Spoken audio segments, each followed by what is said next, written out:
So we're now in 2024, and we have got all sorts of potentials with China and Taiwan. Mm, We've got potentials with Israel and Iran, mm, and we've got potentials with obviously Ukraine and Russia. mm. So where does all of these three potentials blend in for this year as regards of starting or stopping or escalating? Would Well, you first, say? some good news. Taiwan thing is going nowhere. Um, and given what you were saying about how the spin that goes on in the news in general, the mainstream media has been, as often is the case, are really putting up a lot of propaganda, or what Trump used to call fake news. I know because I used to work at CNN, so I as a professional guest for about prophetic matters in every network in America, national and BBC and others, Big Sky, all of that. And I've been doing this since 1983, so I've seen the decline and fall of journalism in the Western world. Uh, but what I also saw is that, let us say another bombshell that's happening. It was already filmed, I believe, but it will have a major impact on the United States election, which will have a major impact on the world. Is Tucker Carlson having an interview with Vlad, you know, the Russian president? He's at this moment still in Moscow, having his mind blown, like many people do when they actually go to Russia and find out that it is thriving. The shelves are not empty. It has a democracy, and it films everybody in the ballot areas. And if they find somebody, which happened the last election, somebody was stuffing ballots, it was immediately stopped at that place because they film everybody doing the balloting, and it's all in paper. We don't have that happening here in the United States. And but the fact that Tucker Carlson is going to do an hour on TV soon, and because Elon Musk is, I've always said that the plebs, the masses, we have no power over what these elites do. The only thing that will change that, like it did back in the American Revolution, is when some of the aristocrats actually join the rebellion. Now, whether you like or don't like Mr. Trump, one thing that he is definitely a part of, he's gone rogue. He is not part of the 1% elite anymore. He's having the power and media influence to make an impact, and that's why they want to destroy him at every step. The other more significant convert to this is Elon Musk buying back Twitter, turning it into X. He has created a return in cyberspace of a public area, even though it's owned by him. He's allowing people to speak their mind, to show what's going on. A lot of it's ugly, but you know what? Democracy is messy. And people who want to clean it up, well, you ultimately do such a good job that the trains run on time. There's no freedom. There's no mess. There's no democracy. And you've got a fascist state. So fascist states are always efficient initially, but democracy is meant to be messy. The fourth estate is meant to be always on the case of the powerful. And what has happened to the fourth estate, journalism, is that it's now populated by a lot of people who are just, they might as well call it the propaganda ministry. But what that has done, and when this war started in 2022 and everybody got the plug pulled off, that anybody related that wasn't saying the right things, when you do things like that, people always find a way. The more you try to suppress the truth, it will find other platforms. You cannot suppress it. It will just adapt to it and change. And I speak from personal experience because I'm also part of that alternative media. But what is important to do, and I had been preparing because, I saw this coming. I was rather surprised that RT lasted as long as it did in the West, given that it was saying too much real news. And that it lasted, the war finally had it unplugged. But what I do in my work is I try to share my network of sources and their networks of sources. And it's almost like defensive lines. You know, you take down the first line, the second line is still there, and the third and the fourth line. And in a way, I can see that I'm just doing what a lot of people have come to understand in the real journalists and media people have left the mainstream media.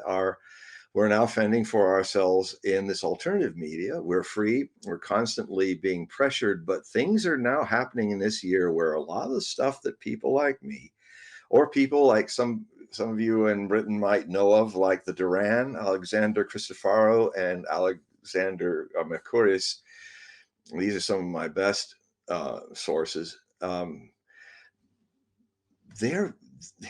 is it that two Greeks, one in Cyprus and another in London, two Greeks, nobody's really in the case of people who've worked and diplomats and politicians and all, but these guys are constantly right. And all the big special people, the presidents and peers and all of that, and the parliamentarians get it wrong all the time. It's like what's happened to it is the people have been thrust upon them the need to govern themselves. And one of the biggest mistakes that's happened in the democracies of this century, well, 20th century too, is that in England, in America, in France, in all of these places, Germany, is that a citizen must always be vigilant and always be watching the people we vote to have power over us. We watch them like a hawk. They should be always looking over their shoulders at us. What has happened is, and you can see it, do you ever stop von der Leyen or Borrell and those people running the parliament, the technocratic dictatorship of Brussels? They don't care about us. We're just the peasants. Let them eat brioche. Let them eat cake, you know. And the new Versailles is that silly round building in Brussels, which, I mean, I've done this where I've taken Hermione's, Bosch's, you know, the Tower of Babel, and morph it into it. I mean, they even have that one part that's kind of partly finished or partly yet. It's this, that guy designed that. Whoever that clown was, a wonderful clown. I love him. That he designed it as the Tower of Babel. You know, and what? It is. I know, it is absolutely 100% fact. There's been loads of deep dives into that building, but only the other day, I done a YouTube video based upon what was happening all over Europe with these farmers' protests. Yes. And they absolutely surrounded the modern day equivalent of the Tower of Babel. And we can see it live. I mean, the French are always great creators for this. You know, the people who started the Bastille, now they're huge, hurling manure. The crap from the fire and rolling huge hay bales into McDonald's and locking the door. Fantastic. Yeah. And they're doing it in Canada, you know.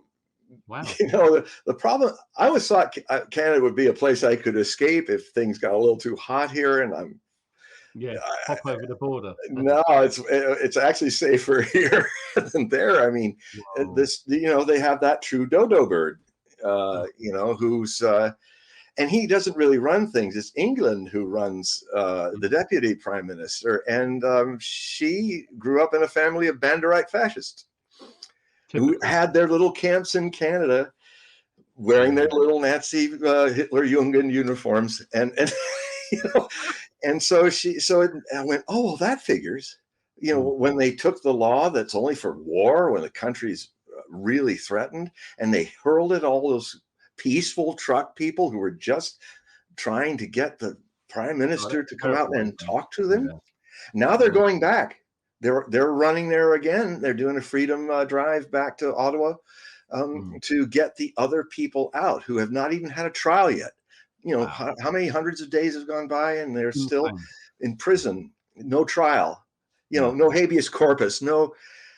you know, No, this is a it's big year, isn't it, for Pepsi so time many things. returned, you know? Yeah, it is. But like we said, we've got the farmers' protests, which are literally growing daily in Mm, Europe. No signs of that that's a stopping. revolution now.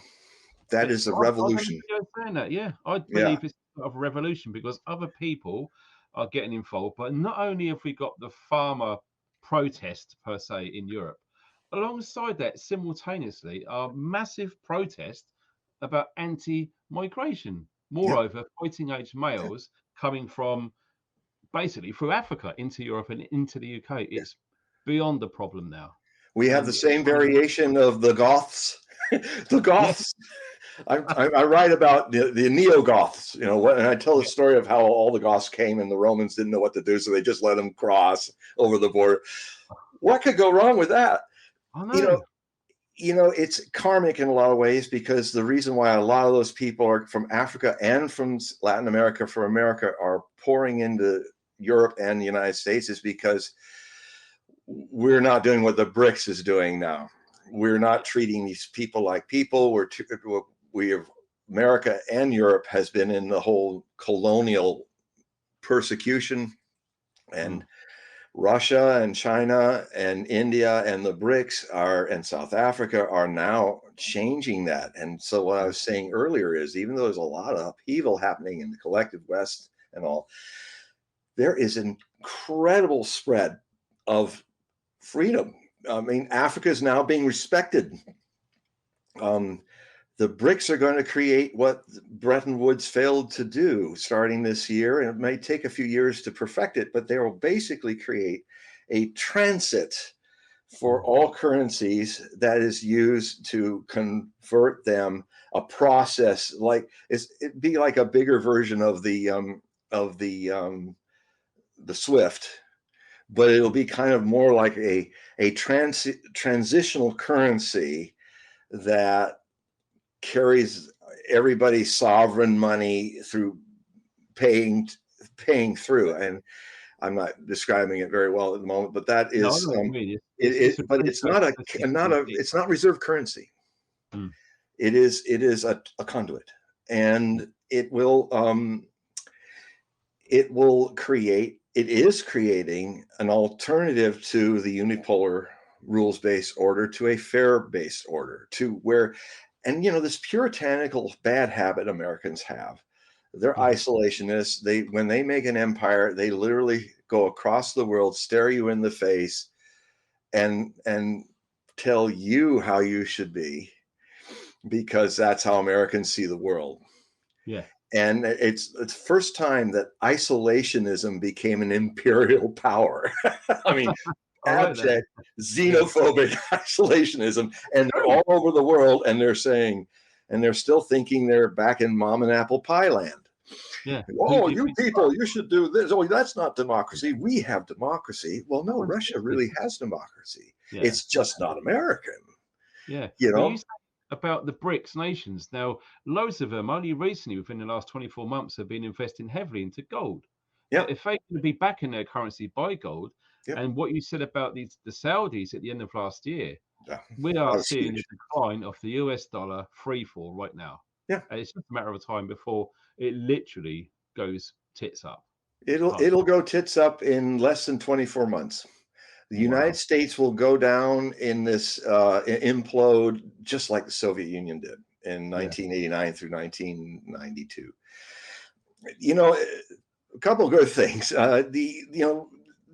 It used to be, the sun used to never set on the British Empire. Well, in the American Empire, the sun never sets on a U.S. weapon, because there's almost 1,000 bases spread all over the place. And what Americans are going to learn, as the Russians were learning, because we have the same percentage of our gross economic product GDP, going to weapons. If you add the security industrial complex and the surveillance industrial complex to the military industrial complex, you've got the Americans forking out $1.2 trillion a year. Where Russia is winning a war with 400 billion. And the main reason is we got to keep, and our stuff doesn't work. They went into Ukraine, our tanks, and they sank. They hide the Bradleys because and the Abrams tanks, because they don't want to show them sinking into the goo of the steppes. And our stuff doesn't work. So Russia created a military industrial complex, which is not profit based, but use based. Does it work? And now, so that's all going, because what's going to happen is US dollar, this deficit spending has allowed us to just keep printing more and more money. But what's going to happen here is it's going to go probably starting in May, if not in May, no later than the end of the year after the elections. There's going to be we're probably going to, since we're kind of in the 2 years that it happened 100 years ago in Germany, a hyperinflationary 2 years where the US dollar is worthless. And you suddenly, what was just $1.2 trillion is going to be $5 trillion a year, which we cannot afford. Just like in the Soviet Union, when they went over 57% was going to the military industrial complex to keep the second world, the communist Soviet system military going. That was enough to collapse it suddenly. And it's kind of karmic. The Soviets went down because their system didn't financially work. The United States is going down now in the same way. And after the difficulties of it, actually America's best years are ahead of this. Just as, if you look at Russia, the new Russia, if you actually see all these people in 1 hour are going to see Tucker Carlson actually talk to Vladimir Putin, and they're going to, any people that I helped to say, look, why don't you just watch him? Just watch him. All his speeches are out there. They're all well translated from Russian to English. And the people come back to me and they go back and say, oh my God, that guy's really smart. And he seems to be kind of sane, and I can understand what he's saying. And that doesn't work. And well, I didn't know Vladimir Putin was not the third Antichrist or something like that. That he's just, and the guy's very intelligent. The guy is, well, people are going to see, and that's a revolution there, a media revolution. And the way Tucker is being grilled, and they're saying some senators don't even want him to come back to the United States. The stage is being set right now for him, isn't it? Yeah. It's going to happen. Yeah, and so what is beautiful about this is all this tyranny that's been building, where you got, you can't be awake. You've got to always be in the past tense about your awakening. You got to be woke. It happened. It happened. I lost my virginity back then, and so I'm virginitan, whatever. It's not a opening this moment in the eternity of the present. Awakening. It's awakening. It's a living verb, but they go woke. And it's pathetic, and it's also a tyranny. And but what's happened finally, this is what 2024 is about, that you push people enough. The bully concept of power is, and it happens between two people and nations, because my first publisher was like this. It's like, where they always think, what, I got him. I've got control of him. I can always keep him down. And he'll never, because he has no spine. And what always happens, like the Tsar. Well, the Russian people, slave and Slav comes from the same root. We're fine. The Kremlin will be fine. We will just keep this going forever because they have no spine. Oh, in Versailles, they're having their tea and their cake and their barouche. They're going, all the people, the unwashed masses of France. They'll complain and complain, but boom, boom, boom, boom, boom, boom. What's that? And then here comes a servant running back and saying, there's a crowd from Paris with pitchforks at the gate, and they want to take you all under arrest and bring you back to Paris. Well, how many of them are there from Paris? 2 million. It looks like all of Paris, Your Highness. And you're like, it always happens. Now. It's going to happen, to the current government with the unelected prime minister. And then, of course, the problem is they're going to go to labor, and they're just replacing one goof with another. I know, the illusion of choice. Yeah, it's complete. So England's a little longer come to this, but you Mm. know, you guys had a revolution back in with Charles I, so No, I was going to say and the Peasants' Cromwell. Revolt. So you know, Mm. you're slow to burn, but when you burn, just Oh, like the I know. Germans are slow to burn, It's going but to they're kick off. starting to burn. It is. No, John, you're absolutely right. I mean, when you cast your mind back, like you said, about the Peasants' Revolt, and it absolutely happened, and it was that close as well for it actually changing lots of things. But do you know, I got a comment the other day when I was speaking about it's literally like an uprising in a sense in Europe right now. Yeah. And the guy said, you can only bend a stick so far, but eventually it's going to snap. And we Snaps, are or at it this whacks back if it's a bamboo. It goes whack. You know, all you've pushed into it, whack.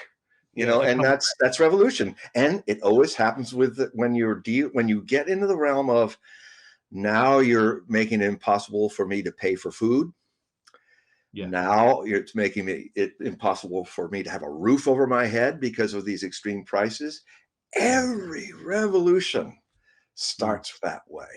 And then suddenly the people you thought that would never move made the Soviet Union out of Russian imperium. The French Revolution, the American Revolution, you know, the people in America, in the British and American colonies, all those people that end up revolutionaries, they started the debate with King George in Parliament. Yeah, They never dreamed I know. of leaving the empire. They were British. They Mm. had this problem with taxation without representation, and you know, they were, because they were so far away, the people in Parliament were just treating them like dung, It's the same in and so Ireland. they said they were like Adams and Jefferson were like, my God, we Yeah. only have one option, the option Mm. of a traitor. We have to break with our country, our empire.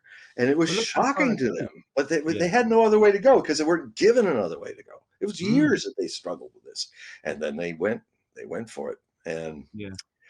people will do it. I And think so, yeah.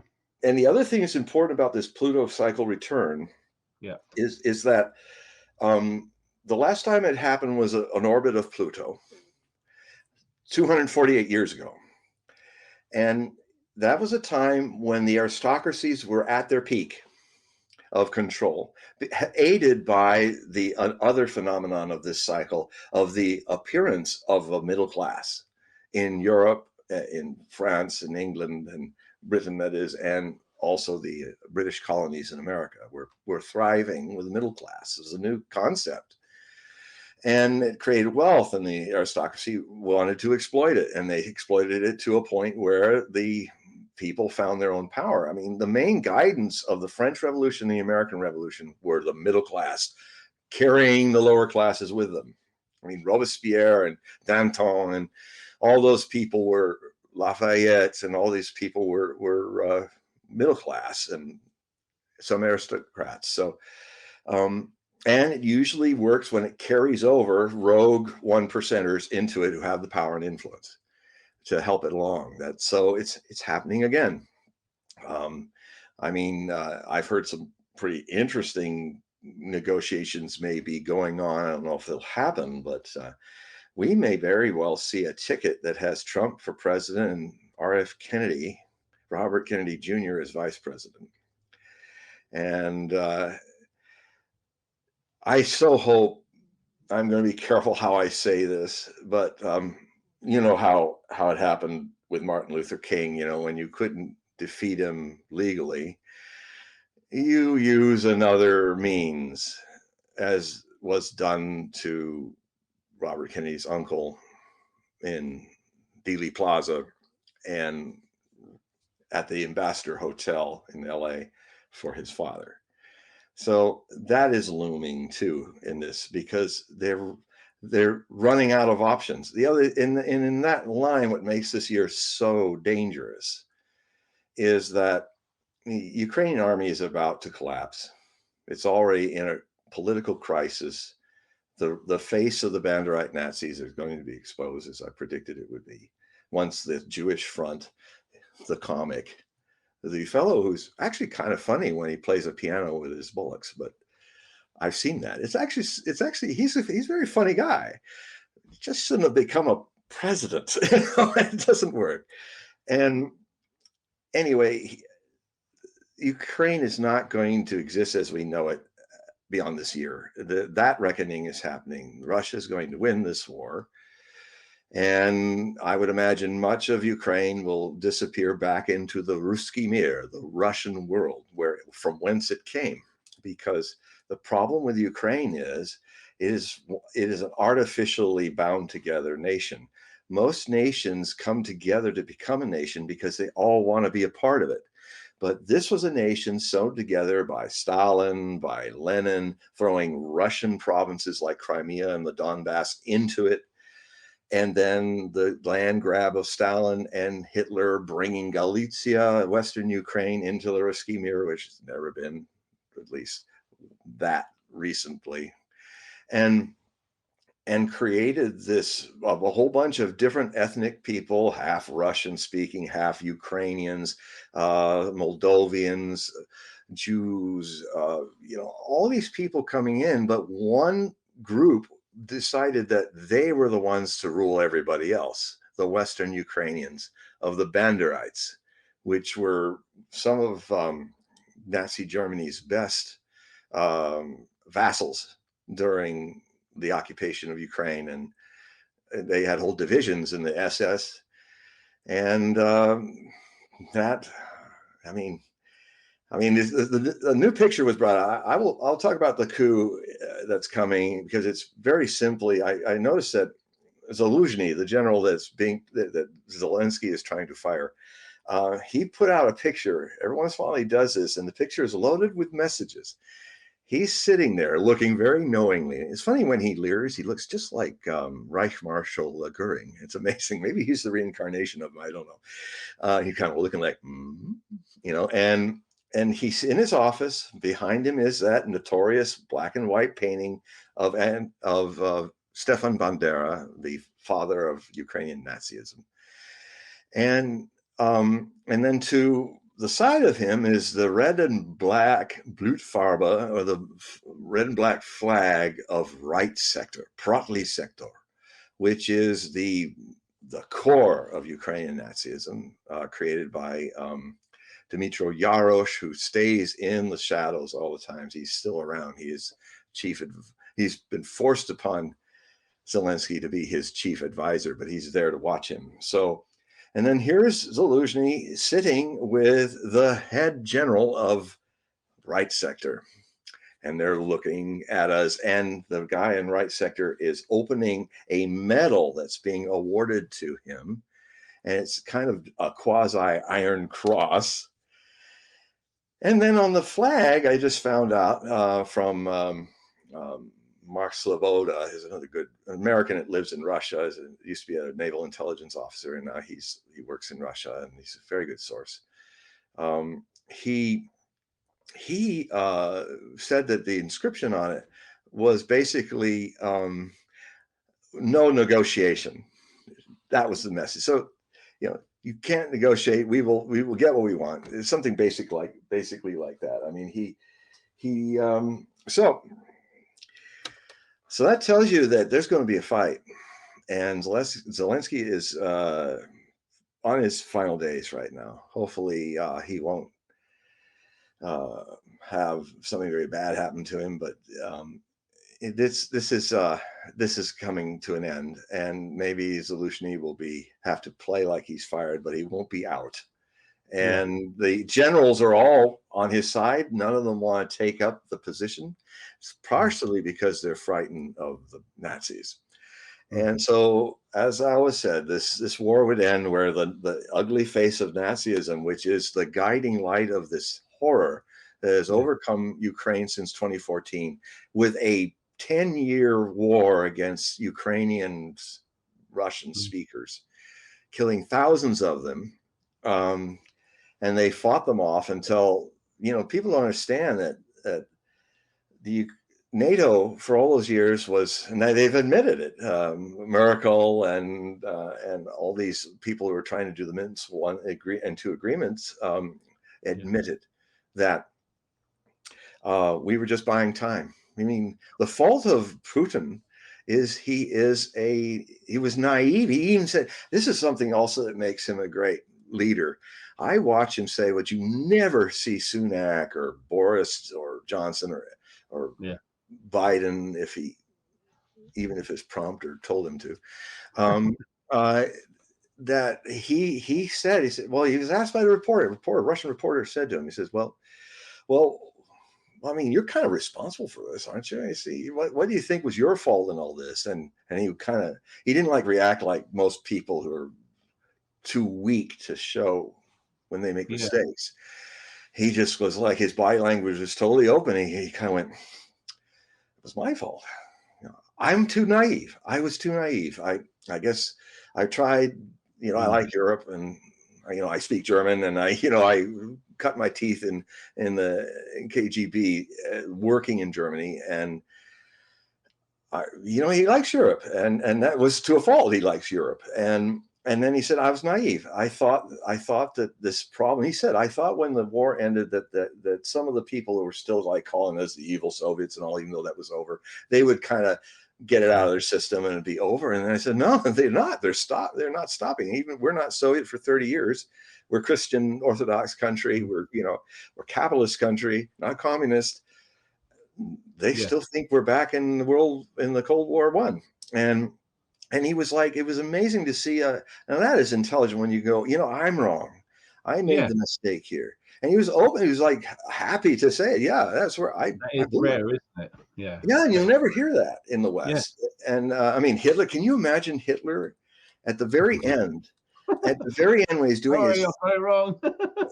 So his whole final testament was this: the German people just weren't good enough to follow my vision.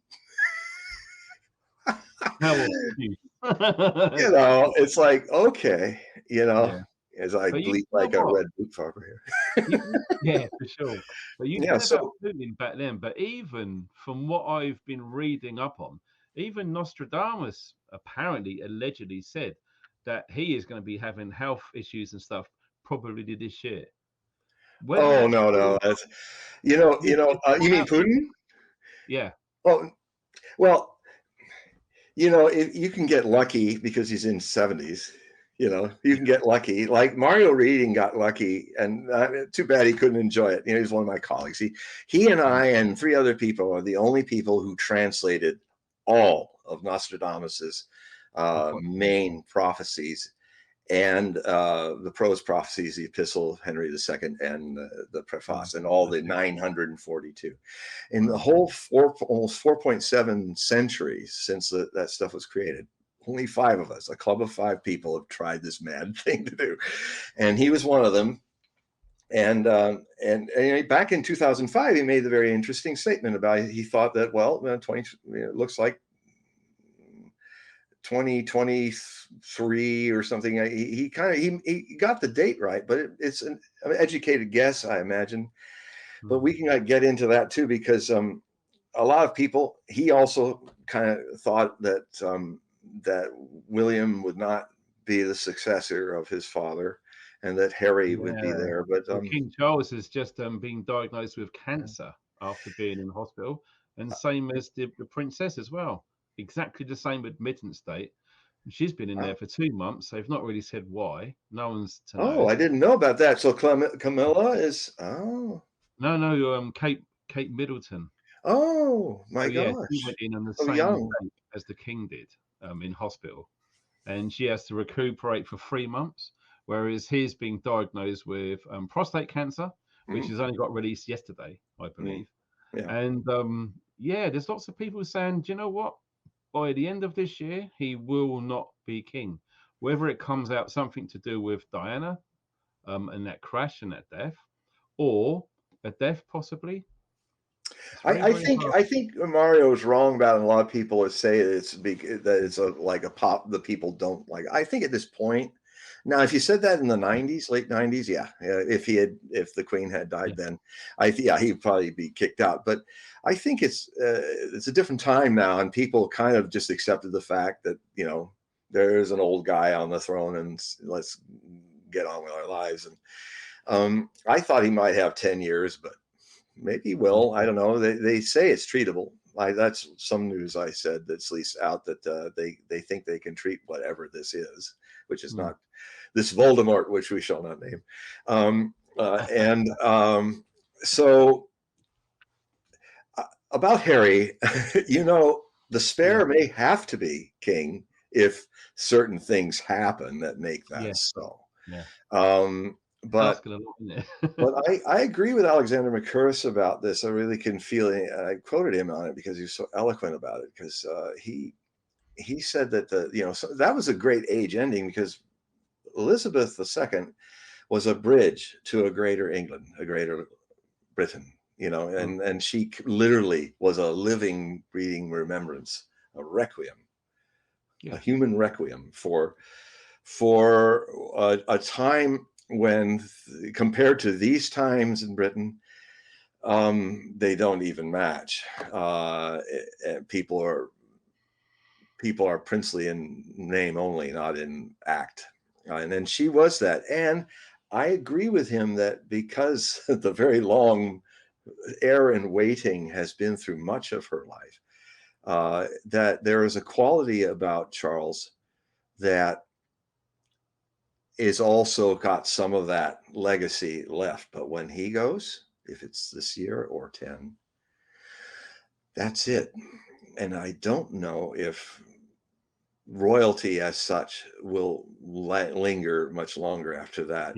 Mainly because, if it does, it'll be like the Queen of Denmark, or they go on and on, the Queen of Holland, all the Norwegian queens. But this whole, I think this is another thing that may not survive the 2020s or the mid 2020s, that because if it ends up the spare, he is not a man of any kingship. I'm sorry. No, I agree. And he's a man child. And the William's a nice man, and his wife is very lovely. But William is just a robot. He's a royal robot. He says all the right things, but there's just something missing. It's like it's just like, what happened to the old kings of old? Yeah, well, I sometimes wonder if William, they just stand him up straight against the wall and they plug a electrical cord into the bottom of his shoe, and he recycles all night, and then he's kind of a robot to me. I'm sorry. I've got a bit of that Trump thing in me, where no. The 8-year-old in Trump, inside of Trump, which is a whole other story. I wrote a whole book about his astrology, because his astrology was so interesting. I was going to say that because I remember looking into, there's a couple of eclipses this year, and there's comet, and there's American elections. What do we concur from that, sir? Well, I tell you, there's at least 5 bright comets in this year, but the one that's coming out in mid-September and will be at its highest brightness, it could be a major cometary event. It's showing good signs that if it survives the journey around the sun, and because of the angle it's coming in, and if it's a smoky comet with a lot of mist and debris, a dirty comet, then that's more things to reflect. And the way the angle of it's coming in, it could be like the comet of 1812, or Hale-Bopp, or Comet McNaught, but McNaught in a very bad position. It makes it hard to see in the Northern Hemisphere. So comets, I just finished my article about that for this new predictions for 2024 yesterday. And there are 3 major things going on. There's the comet is coming right just before the United States elections, and and it basically, comets it means from the stars, but it's the old French that we get the word disaster. It means des astres, from the stars. And so, so comets are always portents of great change. So that is the one thing that's happening with that. Let's see. The other thing, of course, is I've already mentioned the end of Pluto's final pass. The last time it's going to touch its natal position for another 248 years is hovering since the 10th of October, and then comes to that 2-degree orb in the 10th of October this year, after last. So 1 year of it, just hovering there, just having a little taste of the Aquarian age. Sometimes in astrology, planets, when they do long transits, they'll dip a little bit, like testing the waters of the next long age, if they're distant planets and epical planets. And so we're in that right now, where it's just now entering 2 degrees of toe into what will be a transit in Aquarius that will last till 2044. So, but then it's going to go back into Capricorn one last time. It'll be 29 degrees rather than 27 at the US election.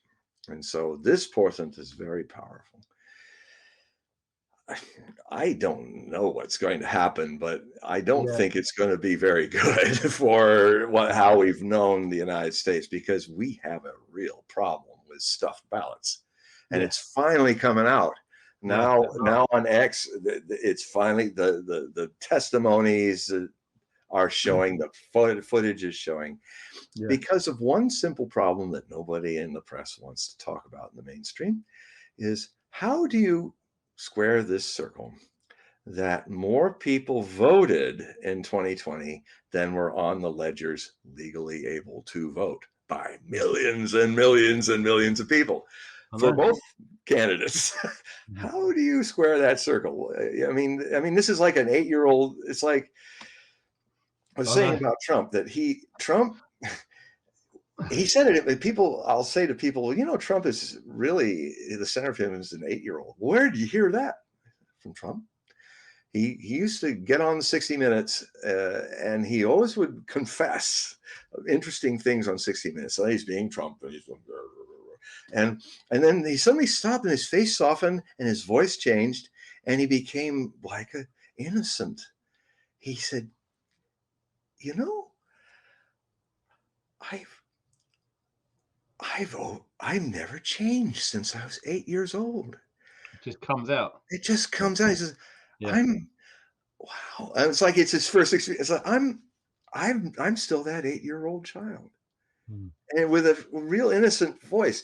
And so what I came to understand from him, because it's a very interesting chart, there's a whole lot more there than people even who like him or hate him know. And enough to fill a book, which I had never expected. But I took 20 minutes to look at his chart and went, oh my God, I got to write a book about this. This guy's going to become president. This guy with 21 Republicans in the way. No, if he gets through those, if his astrology on the election day is the best I've ever seen anyone. And I've been doing since 1968 a predictions by the popular vote and by how much since Nixon and Humphrey. I'm 14-0. Wow. And unfortunately, I predicted it. I said, I'm not going to be able to do what I did in the year 2000 when I said, no, Bush did not win. If the count had gone through, Gore would have won. And people, you're just how can you prove that? And then I said, well, fortunately for me, a year later, all those ballots were counted. They're in one warehouse, and they did a study, and he did indeed win by only 75 votes, but he won. In all the ways in the litmus test, the 4 kind of ways they could count him, he came on top just by a bit. And it makes me understand why during the middle of all that controversy in 2000 in November after the election, I remember one Republican guy, local politician, said, hey, why don't we just count the whole state? Why do they want to just count Dade and that? You know, they why did they shut this guy up? It was like, get him out. And I said, there's something going on here. And then I started to say, I think my feeling is you got to count the Republican Count the Republican sectors, and you'll find out how Bush won. I mean, how Gore got his votes thrown, or something like that. No, it's crazy. So I was able a year later to prove it. Yeah. But when this 2020 came on, I made all my astrological predictions for it, and I said, I'm just going to have to say it outright. I won't be able to tell you what the popular vote is. I won't be able to prove it, but it would have been, if it wasn't botched or illegal voting, it would have been another. I think Biden would win the majority, but he wouldn't win the Electoral College. Yeah. And just like what happened with Hillary Clinton, it would be a repeat of that. And I can't tell you by how much, because when I tune into the people and all that, I'm seeing a lot of dump ballots, and I'm seeing maybe this is the last election, or the first election that is going to be completely a fraud in a string of fraud elections. And this one, I can we're going to try it, but the good news is people are alert to it now. But I often think, and I have one of the things I say about post-election prophecies in this predictions, like into November, December, is, since I'm doing the Chinese calendar, I can get away with this. In one of the last things I'll talk about is Inauguration Day. That's the day when a presidential cycle of 4 years is born. Like in political astrology, it's like it has a personality, it's got a way and stuff. And I'm going to ask, and I'm actually going to look at it astrologically, but is January 2025 going to look more like March? They did in March then of 1861. Ooh. We're, Civil War could happen here, or a cold. I'm predicting a cold Civil War. Right. Yeah, it's kind of unique, but it's been lingering here, and it's it's on the threshold. And if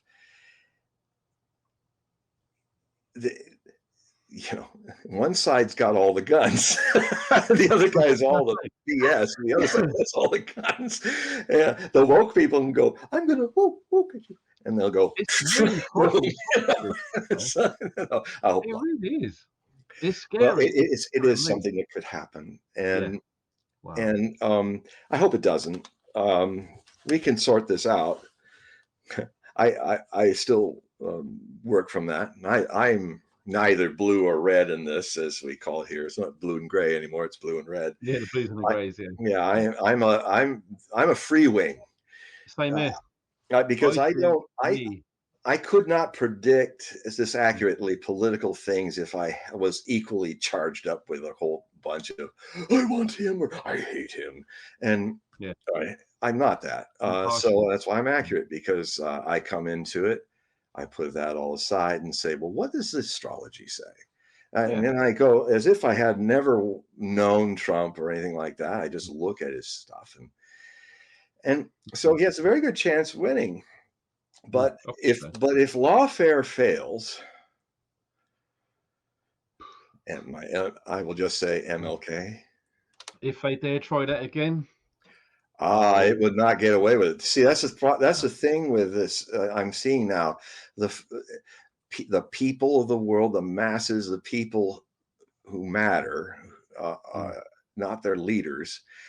They're crossing that tipping point to think the Germans. I mean, when the Germans go to revolution, they go very hard. 1848, 1849, it was bloody. But we've crossed the Rubicon. This is what this year also is, the crossing of the Rubicon, where the die is cast, as Julius Caesar said after he crossed the Rubicon. The story behind that is, if a Roman army was never legally able to get closer to Rome than the Rubicon River, otherwise it was on its way to march in to take the government, the Senate, he crossed the Rubicon with his army from Gaul. And that's where the die is cast, which is not making color on your clothes, like I spent most of my life wondering. Okay, yeah, well, that works too. If you have a white coat and you throw red dye on it, the die's cast. But he means rolling the dice, that die. And so A lot of things are still calculated, the powers that be, that they think it can still keep us down. But we're entering a period of revolution, and frankly, it will grow through the rest of the 2020s, and it could become a global revolution. The French, see what happened in the last Pluto cycle is that the coming of middle classes and the aristocracy issues reaching their peak before they begin their decline, like they're doing today. But the difference is 248 years ago, it was localized. 248 years later, in this transit of Pluto, middle classes have spread all over the world. It's a global phenomenon. That wasn't happening before. China, South America, all over the world, there are people coming out of poverty and enjoying middle class status in a way it's never been seen before. So everything that's happening that looks a lot like what happened back in the 1770s and 1789 are going to go global in this new cycle of the Pluto return to the Aquarian return.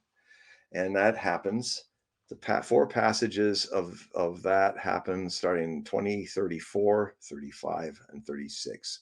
In the middle of the next decade, it'll be at its peak. And I think it will have all kinds of revolutions involved with it, and hopefully not what often happens with revolutions, like reigns of terror, like the French, or the Brown Revolution of Germany in the 1930s with brown shirts, the Bolshevik Revolution, so the human condition, the human reality is in a travail, trying to give birth to a new era. And it travails, birth pangs, birth cramps are a form of violence and very painful, but they ultimately lead to a new life being born. And that is happening. The other thing I'd like to say is that, I have been aware of the coming of planetary climate change when most of the people that are big leaders of it weren't even born. I'm an old enough codger now that I can, pushing 70, and it says, whippersnappers, we were watching that before you were even in diapers, before you were even a glistening spark in your mother's eye, meeting your dad for the first time. Yes. And so I'm now going to comment to the whippersnappers that I have been aware of climate change since I was in high school back in 1973. And in that oracular sense, that how I read the world is the world tells me its story, and either the story has a dead end oracularly, or it goes, and there it is. I said, I don't know why that happens, but I do my work. I was initiated by Osho in this work in 1987 in India. And basically my job is to simply be out of the way and not in control of the silent presence that overcomes this moment. And then, which is an interesting thing for a double Scorpio to do with the 12th house, because fixed signs like to be in control. Tauruses, Aquariuses, Leos, Scorpios. But a very interesting thing happens when you just surrender and let go, and then be in the moment, wait, have no idea what'll come next. And then suddenly everything is coming. It's like, also sometimes I'll just hit a wall like I did earlier, where there's nothing. I was sitting there was no mind. There was like I'm going, well, I lost the thread. Because it's coming through me. It's not I'm not making it up. It's happening. I'm always surprised what I'm saying too. So it is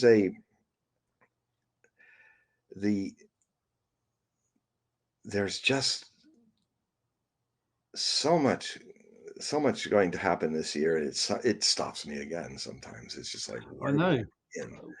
We are going to be doing some more discussions about these sorts of topics as we go through this huge year of change. And before we sign off, I would like to say that if you are inclined to look into what your potentials are, John's awesome at doing birth charts and stuff. It's incredible. I mean, all of the information that you're going to need, I'm going to put underneath this video. So if you want to go and have a look and check it out, and also sign up to John's newsletter as well. I myself get a newsletter as soon as they come out from HogueProphecy.com. And it's pretty simple, John. It's just literally a one-to-one Zoom meeting, isn't it, really? It is. It's like it has a lot of the quality. In 1992, for some reason, something opened up in me where I could feel the pain and the everything of the world. And it was, and what had to just drop away, and I didn't do it, it happened, was private readings. And for years, people said, well, are you ever going to come back? I said, well, I never left. The medium does not open or close doors. The medium just is, oh, like that, and in silence, and then boom, boom, things happen, and things go away. Who knows? The next moment, I may never do another prediction again. If it's over, it's over, and then I'll go to fiction, from nonfiction, fiction, and so I don't do anything. But what happened was I said, just stay in touch, because I don't think I'm coming back to it, but maybe I will. And it's not in my hands. And so, and this is, will you know the signs? No, I won't know the signs, but I will know when they come, if they come at all, because I'm not doing it.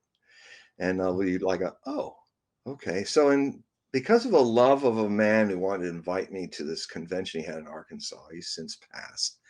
And it was like, oh, this man is so loving. He loves what I'm doing, and he wants me to do readings. And he said, look, I'll set it up for you. You'll have a little penthouse in the hotel overlooking the Arkansas River, and people will come up after the lectures. And so I started after 28 years, 26 years, I started to do it again. I didn't know if I even could. What I discovered as time went on, you become aware of things that you were not seeking. And one of the things I realized was that it took me 26 years to lose the reader.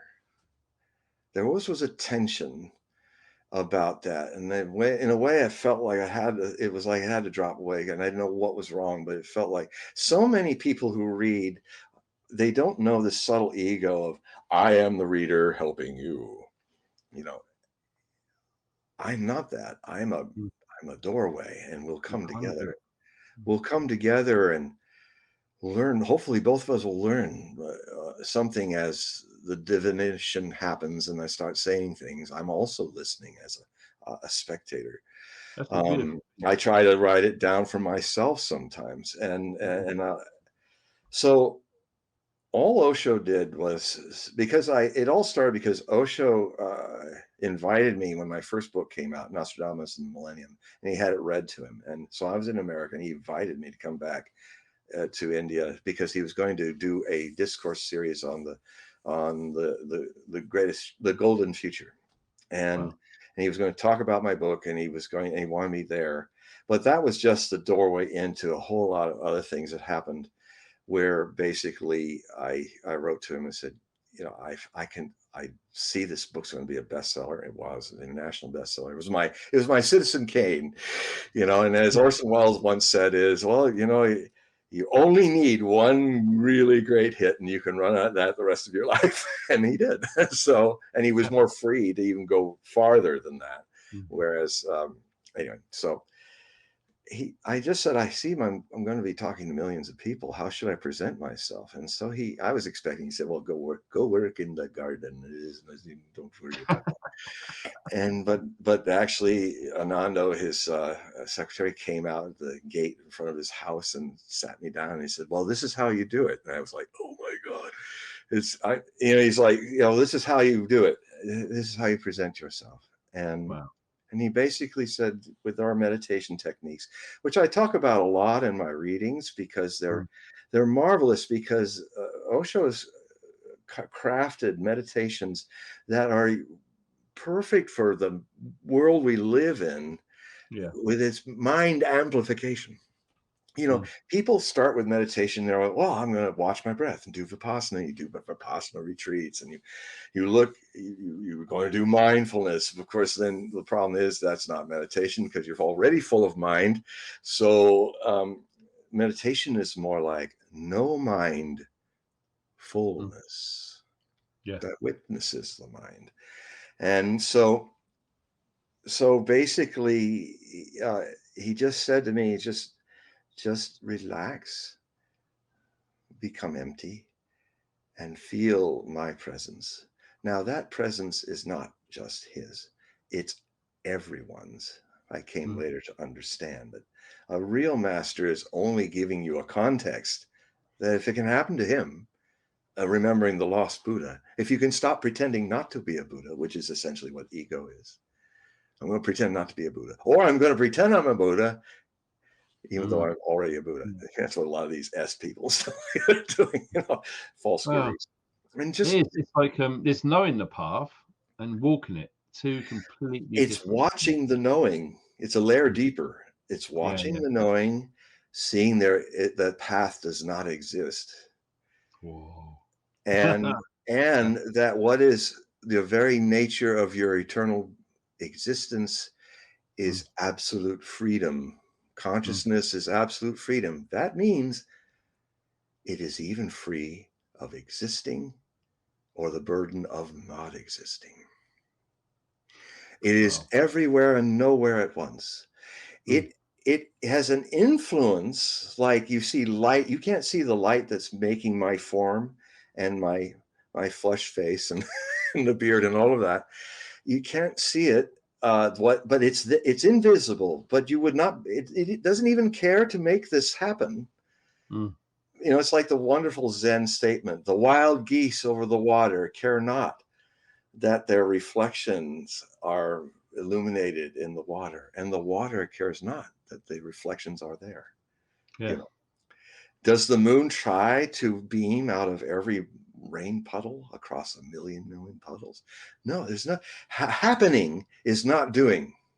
Mm. And when one is in a full stop in the moment, it attracts happening in Mm. a more conscious way rather than fatal happenstance. You know, it just so happens that dust it just so happens that a star lights itself up when there's a critical mass of dust, and then that attracts more mass, and there's all this dust, and it just so happens the dust seems to not consciously just want to attract itself to more dust until it builds a planet. And if you're lucky, some Mars-sized planet, wayward planets, comes barreling through all these hot balls of lava that are trying Don't to throw make that stuff on and it wax stuff hits. on me. It makes a dent big enough to keep the scar of the Pacific in our planet, and Mm. then creates a binary planet. You know, our moon is large compared to the volume of our Earth. It's a binary planet. And Mm. so binary planets suddenly gives you more dynamism. You have an axis shift every year, too. Mm. You have seasons, you have tides, and you create a milieu, all accidental at this Mm. stage, happenstance that one thing goes to another. The amino acids get a lightning blast up the you know what, and it starts to make life. Yeah. And then Yeah. there comes a point where there's talking animals like us that have the potential of sentience and are aware. And that Mm. is why it is wrong to say, oh, these people are acting like animals. I never say that, because the thing is, for those of us sentient animals that have the potential of consciousness, of course, to have the potential of that great height, you must, when you fall into hell, go deeper than an animal can go. Mm. Because of your potential to be a Christ, Yeah. you have to go. You also have the potential to be Satan. Mm. You know, Yeah. and so it is rather than a judgment, it is a understanding of a potential that you can do worse than animals could ever in their innocence conceive, Mm. because you can do more. Yeah. You can be a whole consciousness that can be recognized in all things. And so in my readings, there's a lot of that presence that happens in the reading, and I read people like I read the world. A lot of times people come in, it's the old game. They go, "Okay, Mr. Hogue, what do you see in me?" When I say, "Well, what I see in you is that you've a big iron wall. You've just shut yourself down, and you think that I'm going to play Swahili and pluck things that you're thinking out of your mind. And it's not how it works for me. You're going to have to let down that door, become vulnerable, and talk to me. Tell me your story. And when you start telling me your story, that's when things start happening." And so it's not just astrology. I do some astrology. It's kind of like we have a Kelly Blue Book in the United States for cars. And so I say your birth chart's your Kelly Blue Book. It's how it says these are your strengths, your weaknesses of your body, mind, vehicle that you drive through this world until you walk out of the car because it crashed or died and get either into a new car or you go into something else. And what happens in the world is you're supposed to be taught how to drive the car, but between the ages of 7 and 14, you're taught to believe that there's no driver and the car drives itself. And that is the fundamental lesson of all history lessons. This is the core lesson. If people believe that their vehicle does not have a consciousness driving it, you get history.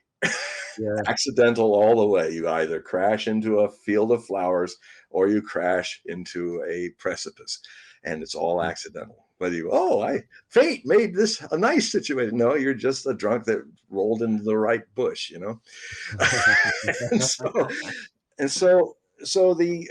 So I talk about that, and so, but the deeper thing in the reading is the tarot. I use the Osho Zen tarot deck, which I saw being made in that same time when I was there by Mahadeva Padma. She would paint these little acrylic paintings, and they dry off. And when she finished a new one, it would be in the bookstore in the ashram, and we'd all marvel at these amazing cards. Very popular deck, actually. I didn't use it until I came back.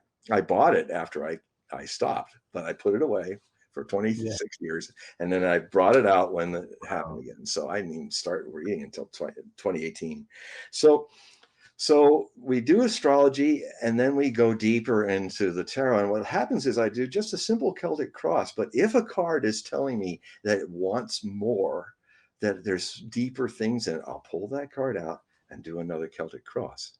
I may not go back to the other. I may do 2 or 3, and then we'll both be feeling, oh, now we're on to it. Now we're in the nitty gritty of this. And then it starts. It's amazing what happens. Sometimes the cards fly around. I'm gonna have to do just a crazy guy. No, I'm gonna do a reading with you one of these days, very soon, I think. Okay, that'd be great. Definitely. In Europe, in England, in Britain, I usually do 11 o'clock Pacific, so it'll be, I guess, 7 o'clock in jolly old England. So, or if you're in Europe, it's just an hour later, and then we arrange whatever other. I mean, I've had in the middle of a Pacific island in some atoll, somebody was doing something. I hadn't even. Australia, I can even do. It took me a while from my dyslexia to deal with the international date line changing everything, but I've got that. Oh well, I've got that too. I know the score with that one. I lived in Australia for about 6 months. In Manly by the Sea. Creators create. That's a good thing to know as well. And creators absolutely create. And at the end of the day, that's what we're all here to do, to be honest. Well, it flows. I mean, I've never been more prolific than I am now, and it's more easy. And it's just kind of boom, boom, boom. And it just, everybody has their equally unique way. We all are actually, this is all very ordinary. We're all actually mediums of the greater divine. We are all doorways. And a very important thing is also happening that I'm starting to understand that we need to get to the edge of doom to wake up. Yes. That I'm now saying more and more that the more that, like, if we get to that magnitude of 10 levels beyond the Cuban Missile Crisis moment, which could happen this year, from the Middle Eastern front or the Ukrainian front, because when Ukraine collapses this spring, it's, you know, all those people want to get NATO into it and all that. That's kind of, there's going to be this moth to the fire of doomsday kind of thing comes on with our leaders. People need to rise up and say no. Yeah. And they will. I was going to say to you that the Zelensky curse is that Zelensky, whenever he meets somebody in the Western leaders, Boris Johnson and then Liz Truss, and I had a lot of fun the short time that she was. Unbelievable. Unbelievable. What a show. I have a picture of her. There's a picture I got where she's laughing. She's kind of going like that, you know, like I got that picture in my Hogue. There's a lot of great illustrations in my Hogue prophecy reports. It's look like a donkey. And yeah, so things are, the closer we come to the danger, the sooner it may be that we pass it. That's one of the messages I got, because consciousness is a quality that counterbalances the vast darkness of unconsciousness. For instance, the old story: if all the darkness in the universe is before a little candle, can it put it out? No. Yeah, exactly. So darkness has a quantity, but it really is, unconsciousness is not really real. It's a projection, like a shadow, and you can be taught to fight your shadow until you're bloodied and not know that it's just a shadow of your being. Yeah. In itself has no existence. And I had one of the best interviews of all the thousands I've done over the years was with Shirley MacLaine, who had her own interviews on her website. I did 2 with her, and she's a remarkable woman, and her books are remarkable, all on Hollywood and then other things that she got into. But she, just being the stubborn Taurus that she is, and I'm being the stubborn Scorpio, double Scorpio rising and Mars moon, Aries moon. She had one question and she wouldn't let it go, like a good Taurus does. That bull's not going to let it go until I get an answer. Apparently, it was a question that she'd been asking people for 30 years. And I mean, people, if you know the people that were her friends that she asked this question, we're talking about John Kennedy, Martin Luther King, Robert Kennedy. People in history. Huge, important, interesting people. So I was in awe of this when she told me at the end. But her question was, is evil an actual incarnated thing that is conspiring to destroy us and this world? Good question. It is. It's one of the existential questions. And my response that came out of me was, it only appears like that. Oh, what do you like? It only appears like that. Just like you can be frightened of your shadow and fight it. And not see that you're giving your shadow an illusory reality. Whoa. And so, and I mean, it just came. It was just her, because her energy was so open and sincere. Suddenly, that's how I do it in readings. If you show me this, then this other thing comes and embraces it and helps it. And so I was in awe. Yeah, I was in awe of it as she was, and she just kept, well, this and this, and I said, hit me. Appearance. To be caught in appearance identity is part of the core only sin there is, to be unaware of what it really is. And the other thing too is that what we call evil is always trying to become the divine, and it's even in the lexicon of the words divine and devil. They have their same Indo-European root, dwash. Or no, that's dev. Yes. So Satan is the Dakini, the divine. It is the divine is like the coal wants to make a diamond. Yeah. So what could be evil and the pressure and the blackness and the fear of it, we will miss the fact that it's actually in the bigger sense of transmorality. Yes. Which means I got to find something better than trans, because trans is being entranced It's by been another hijacked thing. like the rainbow. Yeah, I know. Yeah. Damn it. Yeah, I mean, I love rainbows, but they've been robbed from me. I wear a rainbow wrap, and everybody in town, I'm waiting for someone to say something and say, no, I just like rainbows. Trans Hogue prophecies. Yeah, it's not like I'm making a virtue signal here. I just like rainbows. Yeah.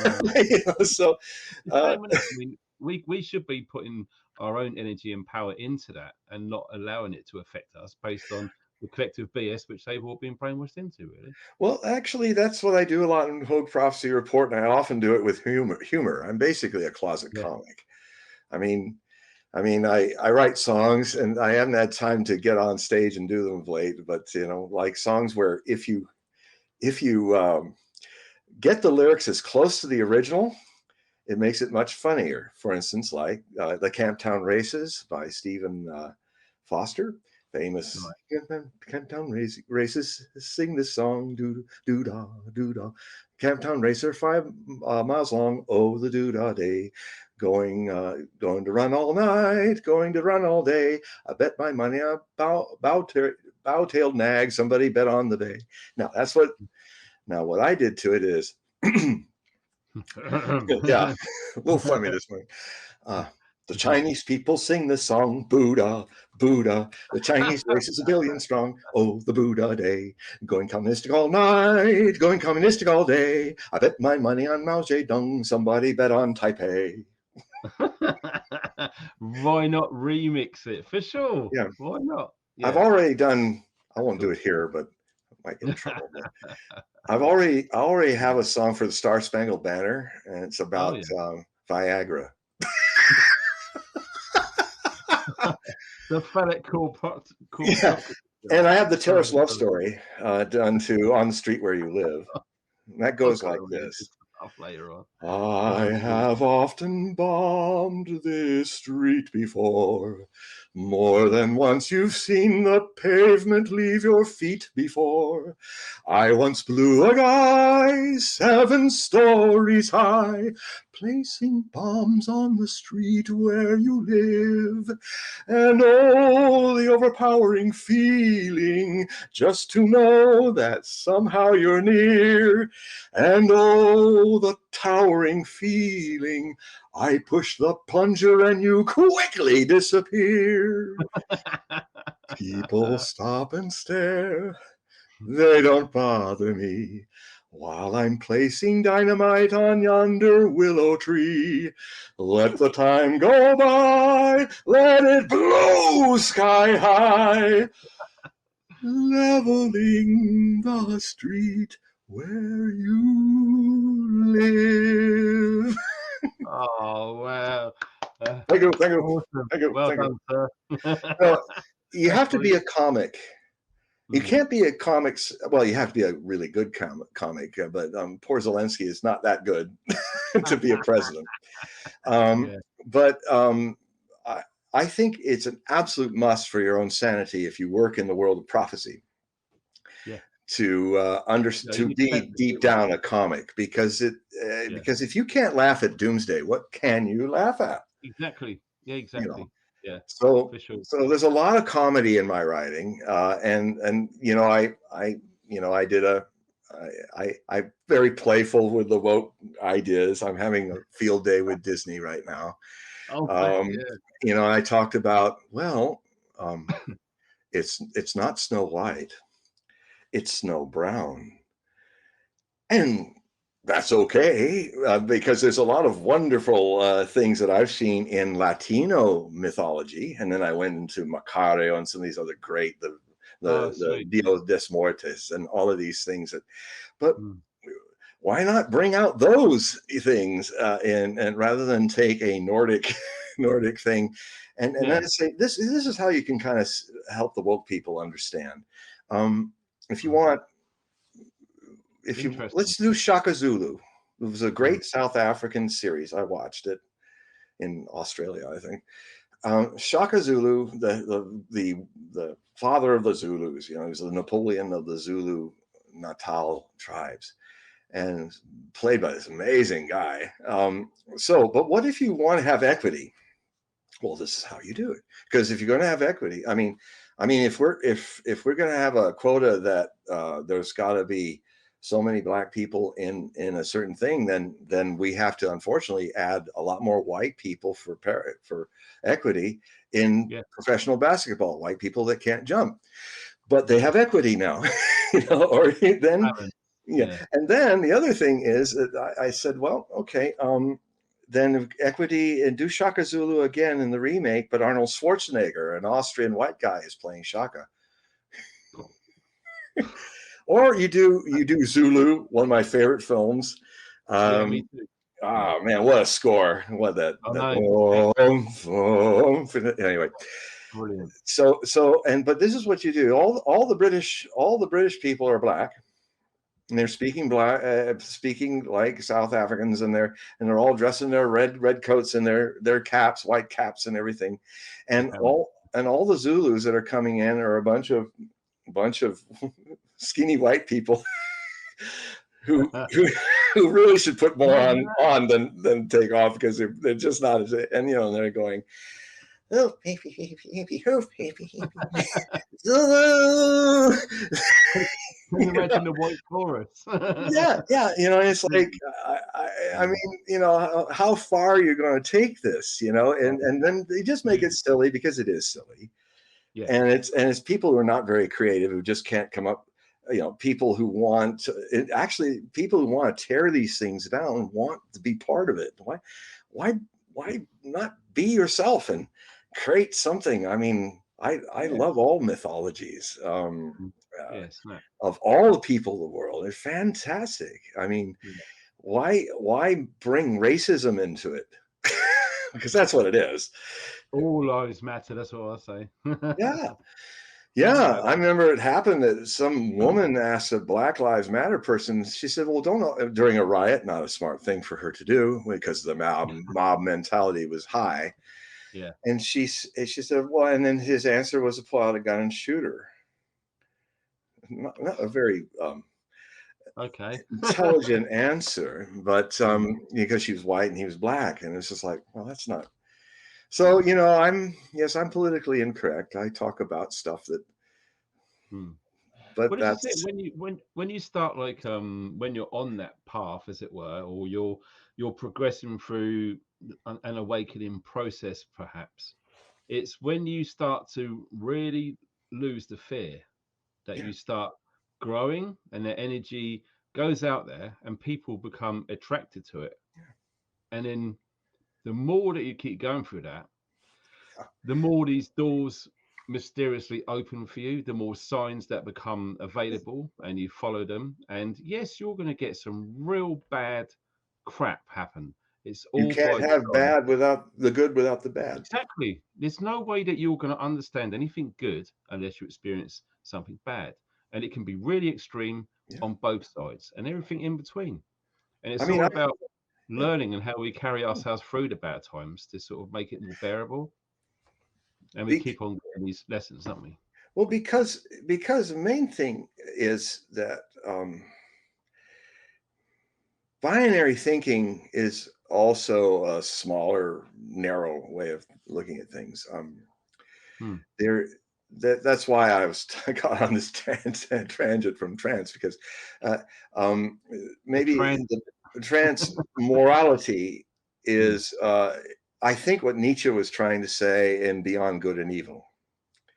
Right. That is he also said that about the Übermensch is beyond human, beyond the normal man, and of course that got twisted into something terrible, which is not what he was about.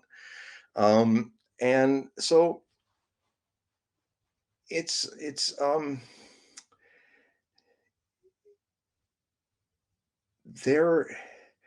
a whole different way of looking at things in the whole spectrum of it, just the good, the bad, everything. And then it makes you able, you can only really start doing this if you live in the moment. And that is often stated, oh, well, I'm just living moment to moment. And people do that to be passive aggressive and say, well, I'm just not going to deal with When you really live in the moment, you are in life, not escaping from it. You are deep into life, all the way to its roots. But you come to understand you are not of life. The Buddha is totally living his life in the world, not of it. I mean, there was even this one Zen master who used to commit petty crimes so he could be thrown into the prison. And the police and the justice was saying, we know that you're too nice a guy. We have to do this, put you into prison. Why do you make us do this? He says, so that I can go inside the prisons and help people become part of Zen, find the Zen of the prison. And so, I mean, there was another person that's, what's that story? Anyway, that's an important thing. Just, his compassion was that he was happy, he was in his Buddhahood, and so he was trying to help prisoners. The only way he could get into the prison, because they wouldn't let him in, because what would a Zen master be doing going into a prison?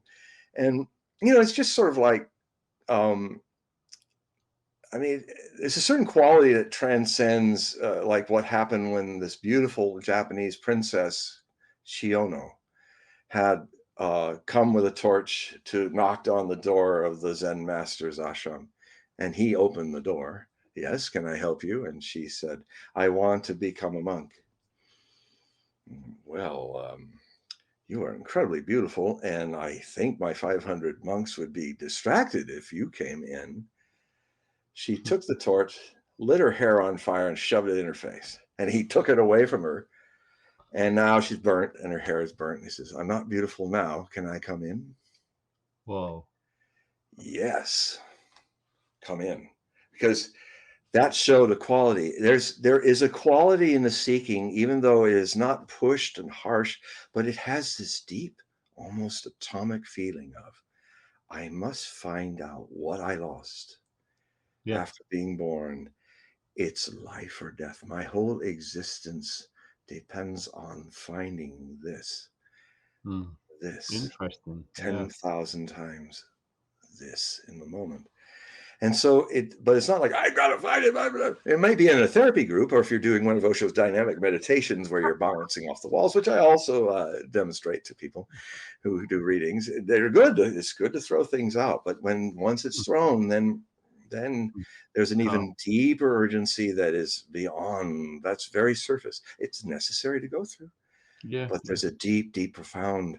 There was this one China fellow who his house was burning down. And people around him said, "Oh, it's too bad you lost your house and all things." And he says, "No, that's not really what's bothering me. What's bothering you is that my treasure. I had a treasure and I lost it. When I was born, I had a treasure and I have to find it again. And houses and if I have to die to find it, I'll find it. You can't take it with you." Yeah, and so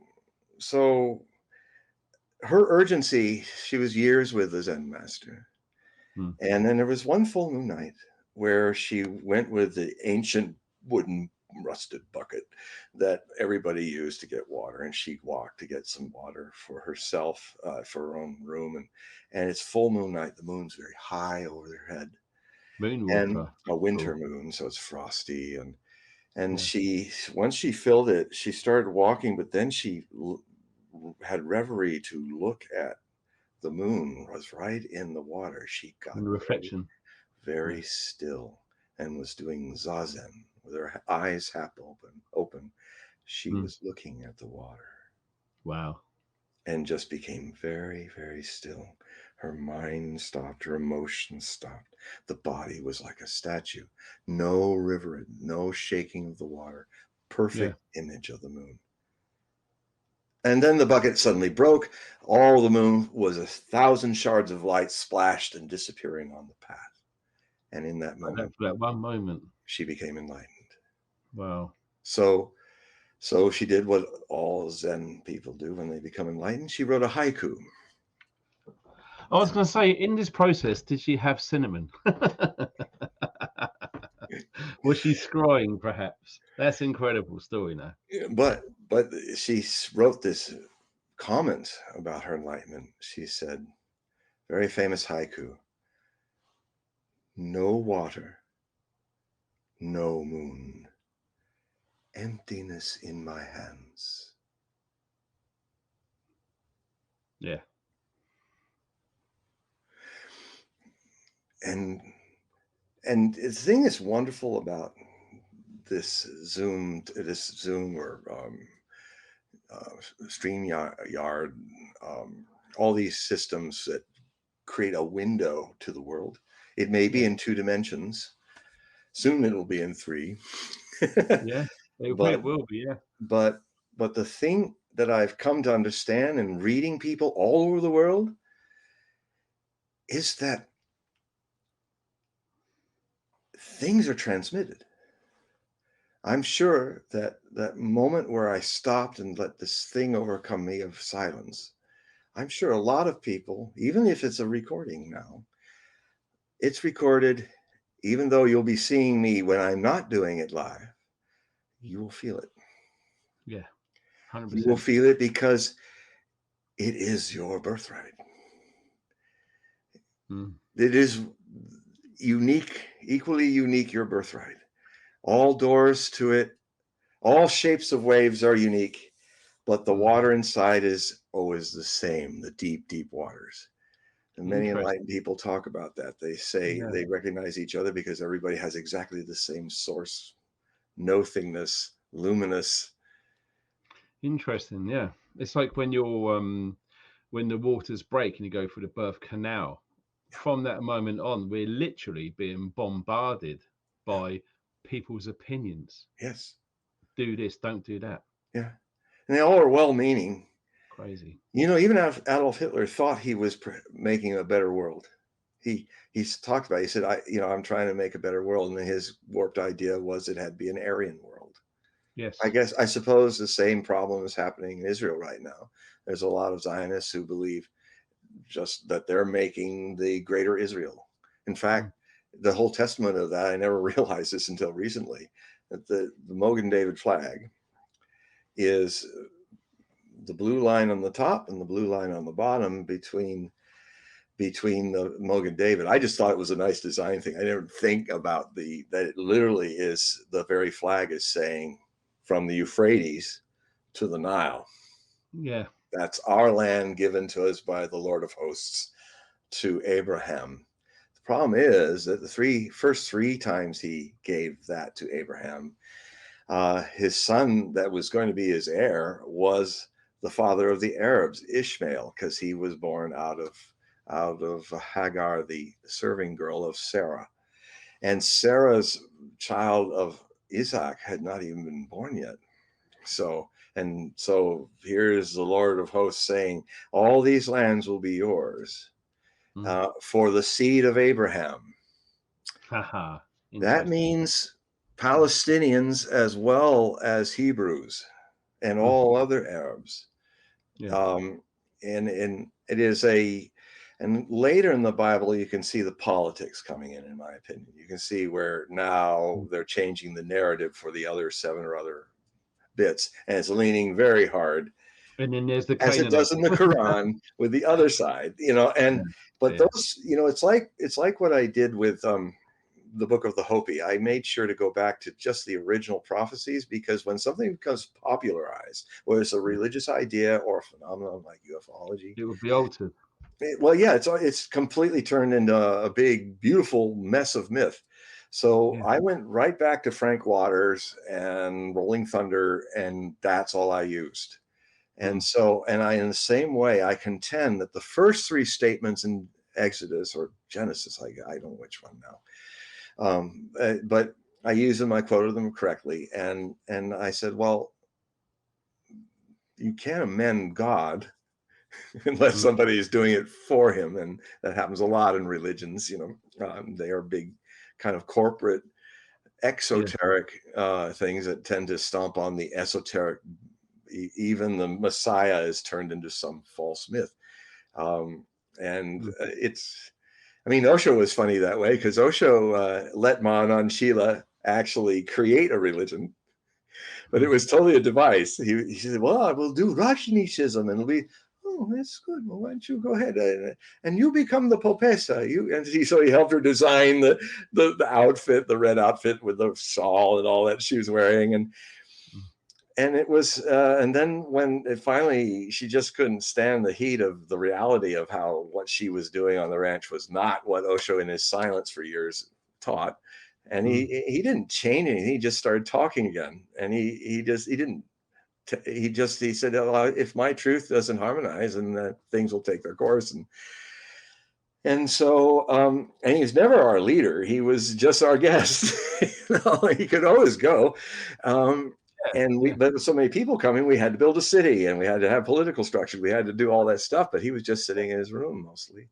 And so anyway, so he then said that evening, after we all gathered at Rajneesh Mandir, thousands of us, he was saying, well, I've done something that no master has done yet, which couldn't do, but I was able to do it.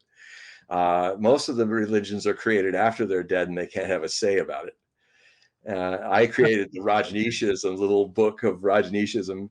I let her do it. I let her fly with it, and it ended up going to its. She went to her head as it would. Power illuminates what's hiding there, and so, and then she left. She even left her robes behind. And so what we did is we took all the copies of Rajneeshism. We put it in our crematorium, which is this outdoor crematorium, very beautiful.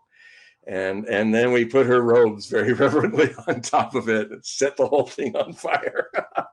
Wow, dude. So it's a major moment in the history of teaching enlightenment that we did. The other thing too was that he videotaped himself and audio taped himself extensively, because he said, we only have the dead print of all the other masters. Yes. We don't have the look, the pause, the inflection. And what a master says between the lines is what all masters want you really to hear. The words are to get your attention. So the scriptures are just attention getters. But so I learned that because it happened to me. I watch him from the other side of the earth, and it was happening to me. So this is a new means of communion that is a gift that our technologies have given us. Yeah. And because every day I'm talking to people all over the world, and we're having feelings back and forth, and it's instant. I believe that when we're on Mars and other planets, we're going to see that thought, the speed of thought, the speed of heart is no speed at all. It's instantaneous. That's cool. And that we will be able to talk to somebody on the other side of the universe. Because you got the speed of light, 186,000 miles a second. But thought goes that fast too. Right there, but no thought does not move. And I would even contend, I'll be writing about it in my book. I'm going to try to get out. It's book long delayed. How many books have you done now, John? 52. And I have a bucket list now, since I'm approaching 70, that I'm going to do the ones that have to come out. But I'm easily could, if I lived long enough, I could write over 100. And I'm slowed a lot because I'm making my living more profitably to survive by writing articles. Yeah. So surprise. And so, but I am coming out with some pretty amazing books in the coming 4 years. I am going to. I know what you're going to say. The Nostradamus Project, I call it. And it's 3 volumes, 750 pages each. 1 million words. Over 1 million. I'm going to try to keep it at 1 million, but it's probably going to be more. And it would be the total of 2,256 pages divided by. You're doing all the centuries, aren't you? Well, yeah. Well, there's a lot more of Nostradamus reading, and me and other people, and who were the 5. We always talked about the complete prophecies, but we were lying. Actually, you couldn't create a complete prophecies because it was too big. But now, since most of us are publishing on our own with automatic printing, you can. And so, and there's a market out there of people. They may not be a large market, but there's people that are very into Nostradamus, and they would like to see every quatrain given either just one sentence it needs, or several pages. And so, I mean, even when I did Nostradamus' Complete Prophecies back in 1997 for Thorson's, a British publisher, Yes. and then it went off to Doubleday, London, and it was one of the two books I've had that actually was ranked #1 for a week on Amazon. That one and The Last Pope, which I'm updating too, also did that. But anyway, they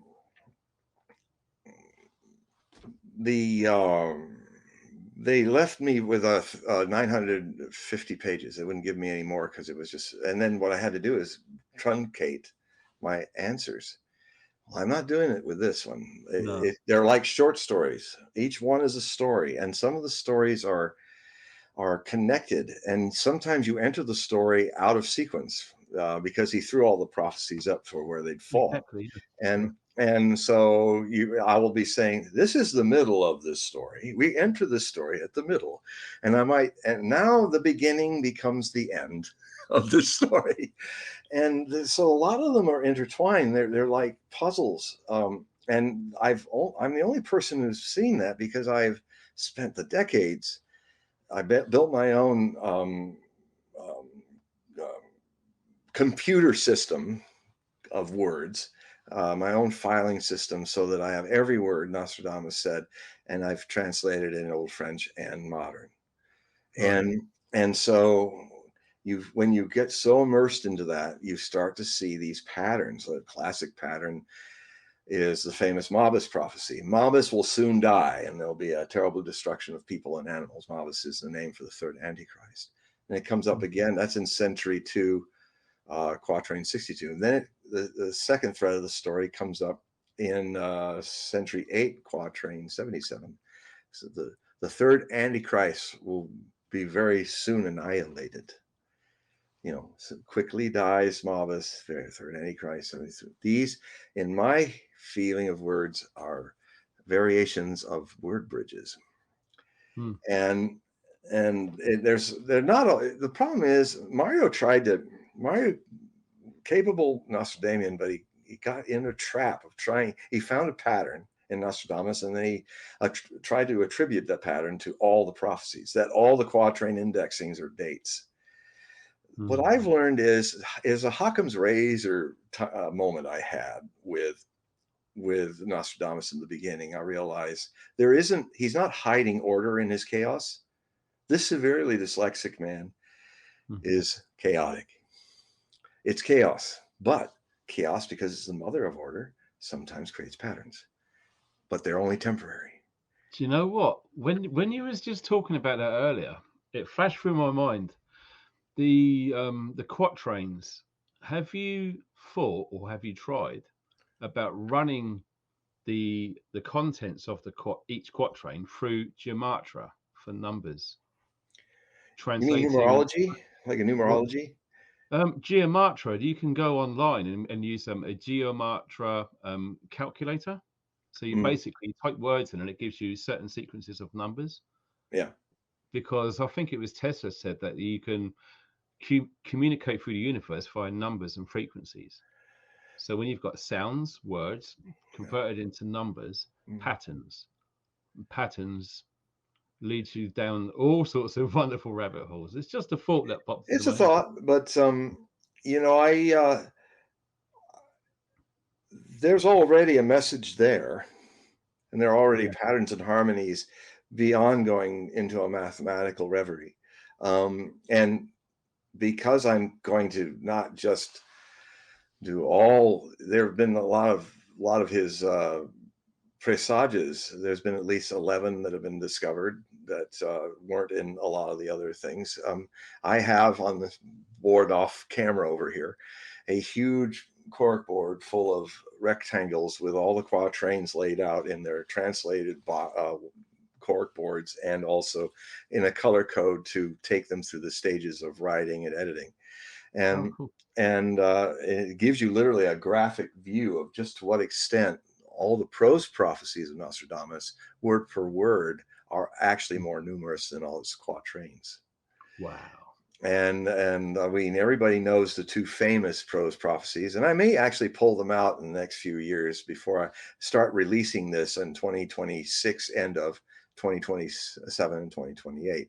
But I might, in the meantime, because I translated them rather fast, I'm rather surprised that I did. They were easy, but they're incredibly stream of consciousness. The epistle to Henry II and the preface to Caesar, his son, are the two kind of prefaces to the prophecies, and later last three was the epistle. One's 20,000 words long, the other's 40,000 words long, and it's stream of consciousness narrative. It's like he'll it's like Slaughterhouse-Five. Basically, Billy Pilgrim is unstuck in time. That's how I start the book, and Poe tweets how I'll end it. And then he goes on to do that. So in the kind of prophecy, in the kind of, it's like the Akashic record. It's you go into a Costco where there's all kinds of wholesale futures you can pull off the shelf. And once you pull them off, they're yours to live. But it's just all there, the past, the present, and the future, all at the same time. And he kind of talked about that in his convoluted narratives, that the highest state of channeling was the divine state. It was the angels of fire, water. He loved the angels of fire. And just like Solomon, he would summon demons, because in the Old Testament, Solomon could use them as slaves. I mean, there's a lot more interesting stories about demons, not just being this one-dimensional evil thing, but also lower astral spirits that you can use if you're into that kind of persuasion. But so anyway, there are these. I might actually publish the two prose letters as a book, as kind of a taste of what's coming. And what I found a way to do it is, I have the French. I indexed it with my own indexes by sentences and by themes. And so you'll have the French, and then below that you'll have the translation, and then with the same number lattice work, you'll have the number in a little there, and then I'm talking, then the next number, and then the next number. It might come even in the middle of the sentence. And it kind of makes sense out of it, but it really is he'll start a sentence in the 16th century and end it in the 21st. and he'll go around, and it's kind of like trying to read Gurdjieff's All and Everything, Beelzebub's Tales, to his grandson. If you just, it's impossible to read for an effect. It's a cult narrative. It's like you just have to read it and remember yourself reading it. And as you do, your brain, like a Zen koan, will shut down, and you have a state of no mind for a while. At least that's what happened to me. And so, but this is kind of in an occult prophecy way. You're literally on the rapids of thought, and you're going on this waterfall and that waterfall, and sometimes you're going backwards up the waterfall, and then you're coming back down again, and then it'll be very interesting to see the feedback I get when I finally publish that. I love the way you describe that. That's awesome. And when you're saying that, just quickly, I have a feeling that because you're going to go through all of these, I suspect how your mind and how your thinking is now compared to possibly previous times when you went through certain things. Obviously, between then and now, certain things have happened. Maybe might give you a fresh outlook on some of the quatrains of how you read it now compared to how you read it then. It's already happening. I'll bet it is.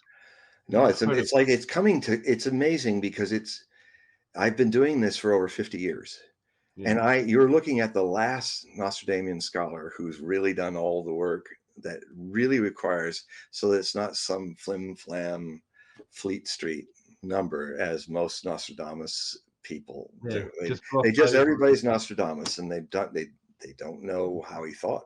They don't It's a know life's that. work, They really, don't isn't see the world he lived in, and you've got to spend years it? Yeah. His understanding the perspective. high Renaissance of France and the Yeah. subtleties, because some things are missed. I contend that if you don't have what all Renaissance thinkers had, is this absolute fascination with classical literature Wow. and mythology, that if you Mm. don't learn what they knew, Well, you, Salon's different now than what it yeah, was back then.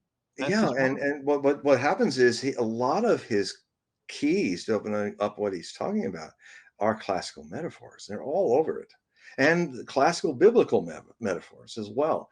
And I think I've come across how the laws of anagram that he used, because Wow. everything now I'm able to look at all of his different anagram and enigmatic names and Yeah. just apply this simple thing to it, and they're all just popping out with answers. Like, No I mean, it way. How started. I was the incredible is guy that? that broke the Adalum Katif one, which was I just looked at it and I just said Luna. Oh, it's Gaddafi Luna. Pattern recognition. Yeah, well, that's dyslexia is not an ailment. Dyslexia is just another way of looking at the world. And Nostradamus, and I think you have to be dyslexic to read Nostradamus, right? Because he was very dyslexic. You can Same see as in his me. writing. Same as Worse. me. I'm exactly the same as you. I'm dyslexic too. Yeah. Well, And it's just dyslexia makes you see things. You can see the backward. You can mm, see things backwards and vertically. You can see things upside down. yeah, And so I applied my dyslexia to his anagrams, fascinating. and I mean, one of the best ones was when I realized um, that he was the famous 1999 7 month prophecy. We all got it wrong until we got closer to it. I thought it was 7th month, assuming July. See, the bias of a 21st century man. Oh, it means July. Well, then I got more experienced and I started reading the origins of his words, and then I realized it's Septembre. It Yeah. was the 7th month that is now the 9th month. Used to be the 7th month until Julius Caesar made July, Caesar Augustus made Yes. Augustus. Yes. And I then, remember. and so poor September, which is still called September, 7th month, Mm. is 9th month. So I thought, okay, the great king of the sky shall come out of the sky, the great terror king. I started studying also biblical, mythologies and classics of the ball mystics, because he talked about a god of the Carthaginians called Baal Hamon. And then I started studying the ball gods. They are terrors from the sky when they rage down on humanity. So the phrase, the Mm. terror will come out of the sky. I was just going to say the And this tarot. was in near where the Palestinian camps were in the 80s. So I, outside of the ruins of Carthage, so I started looking at Carthaginian gods and all that. And I realized in my study of the classics that Rome never threw down gods. They just Romanized them. They Romanized Christianity. Yeah, Christianity is a Roman religion. pretty much. And it was Paul, it should be Paulianity. but I like that. but Yeah. then Yeah. so I found that Baal Haman was converted to Thurbo Majus, Majus. That's one letter missing from Mabus. The J I was just replaced going by to say the B. maybe. Yes. Yes. And that can be found in 2nd century quatrain 30. And You which know. is near enough to the 2nd century quatrain 62 to show the pattern in which if you throw things up in the air, sometimes bunches are not too separated. Some are way separated, Mm. but some of the links to other stories can be like 10 or 5 or 20 quatrains removed in the way he laid them out and numbered them. That's So incredible. so so anyway, this uh, I looked at it and I said, okay, then he likes to strip vowels out of things. So that's why, and leave the consonants. He did this remarkably in the prophecy. It looks like the Challenger disaster.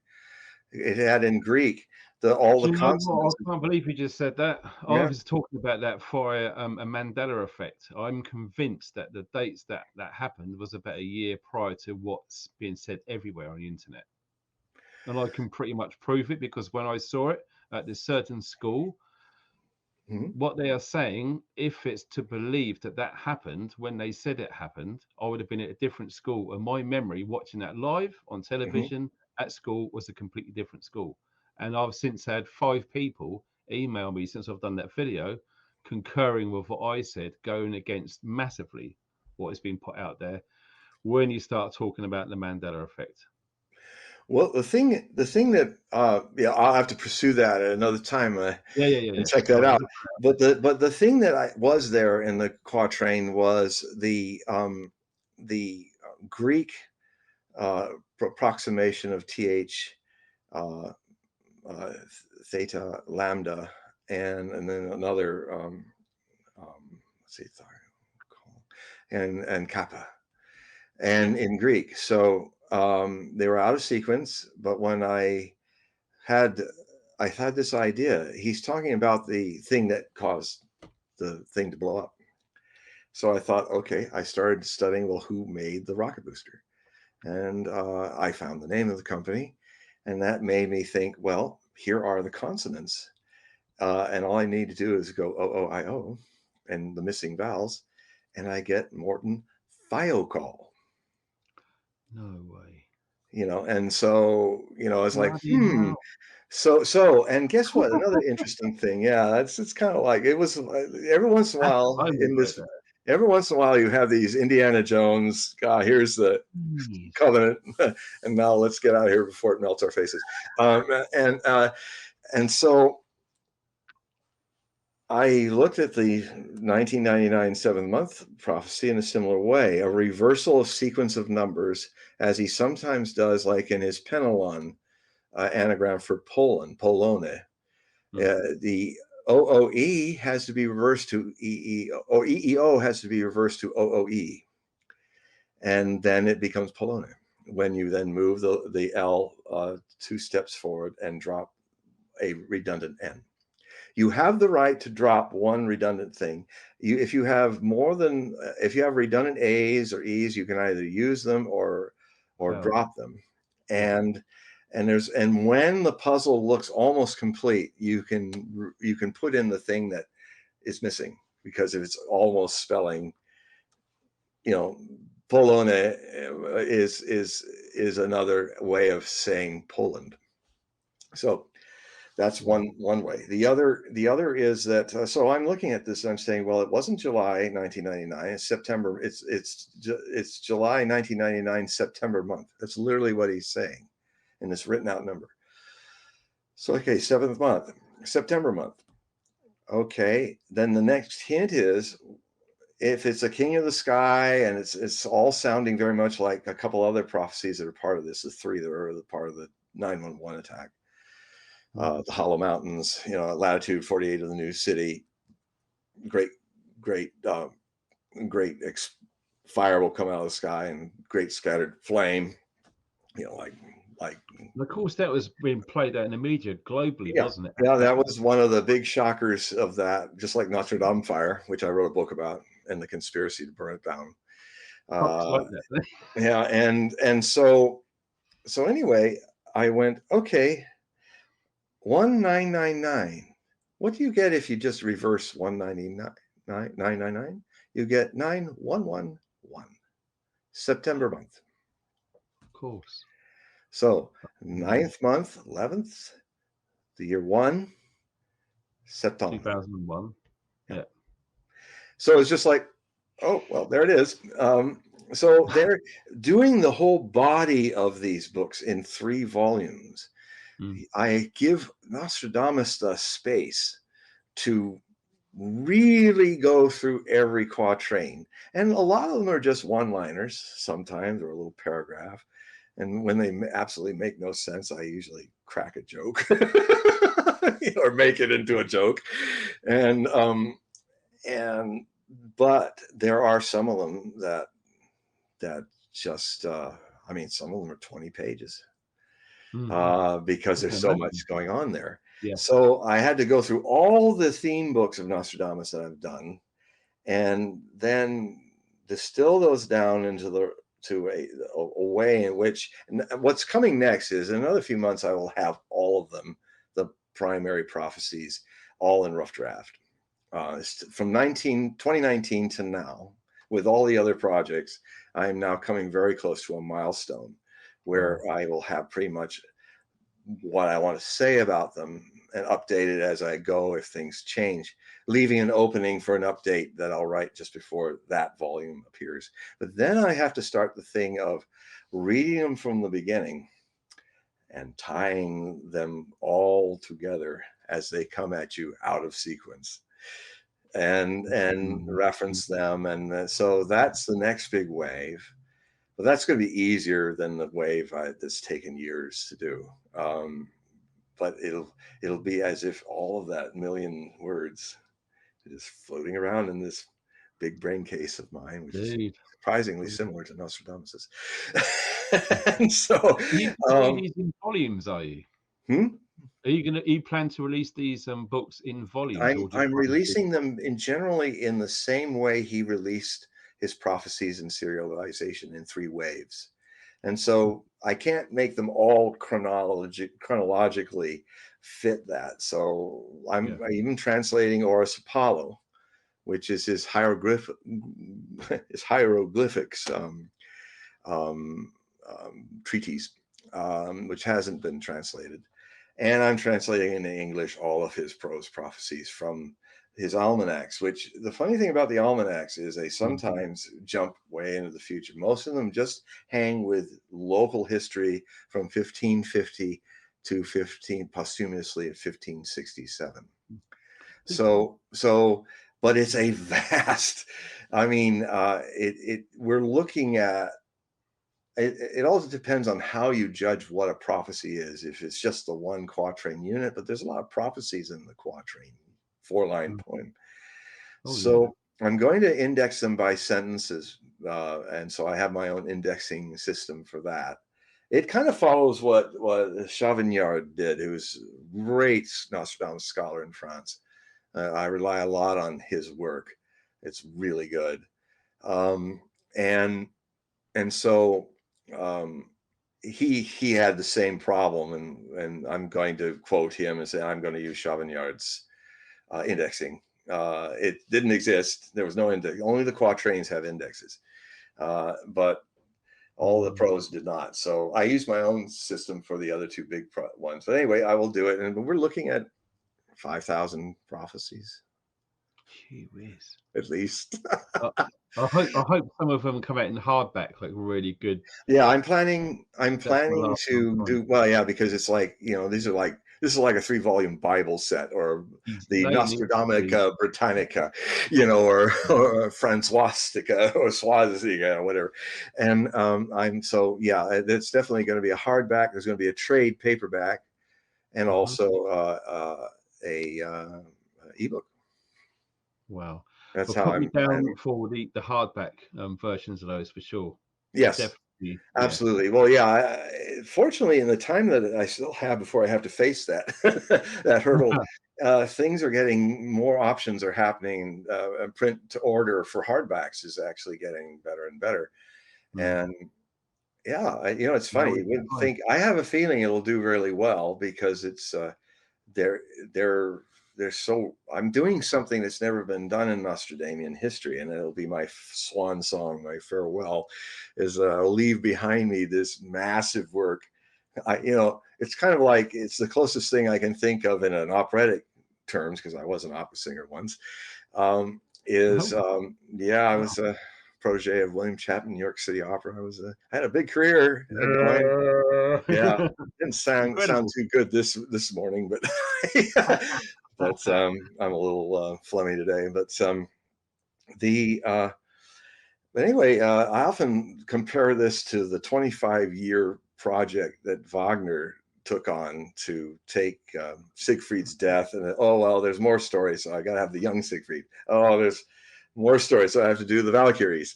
I've got to do a prelude, the Rheingold. And so when he decided in the 1850s to do that, It was a momentous moment in the early 1850s where he then set himself on a course that took 25 years for him to complete it in around the mid 1870s, and with an 11-year hiatus where he wrote Tristan and Isolde and Die Meistersinges von Nuremberg and the Paris Venus Tannhäuser upgrade. And very prolific fellow. I love his music. His music is my favorite divination tool. I use a lot when I'm writing rough drafts. I use a lot of classical music, or sometimes I'll use Bongo Man. You must have gone through Holst, the Planet Suite as well at some point, sure. What's that? Gustav Holst, the Planet Suite. Oh, yes. Yeah, beautiful. One of the finest tone poems ever made about astrology as well, too. I mean his Mars.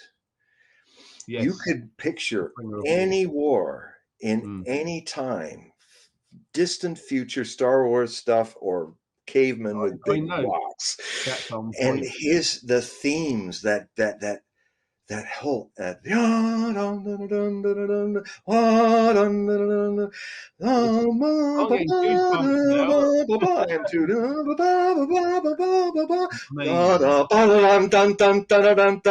you could be watching the Zeros coming in their kamikaze runs on planes there, or you could see Operation Barbarossa launching off into Russia. You could see Cannae and the Roman armies being surrounded by Hannibal. It's all there. It's the walls. It's all there. It's all good. It's all there, and that's why I make sure I have enough room in my offices wherever I live to dance around and bounce off walls.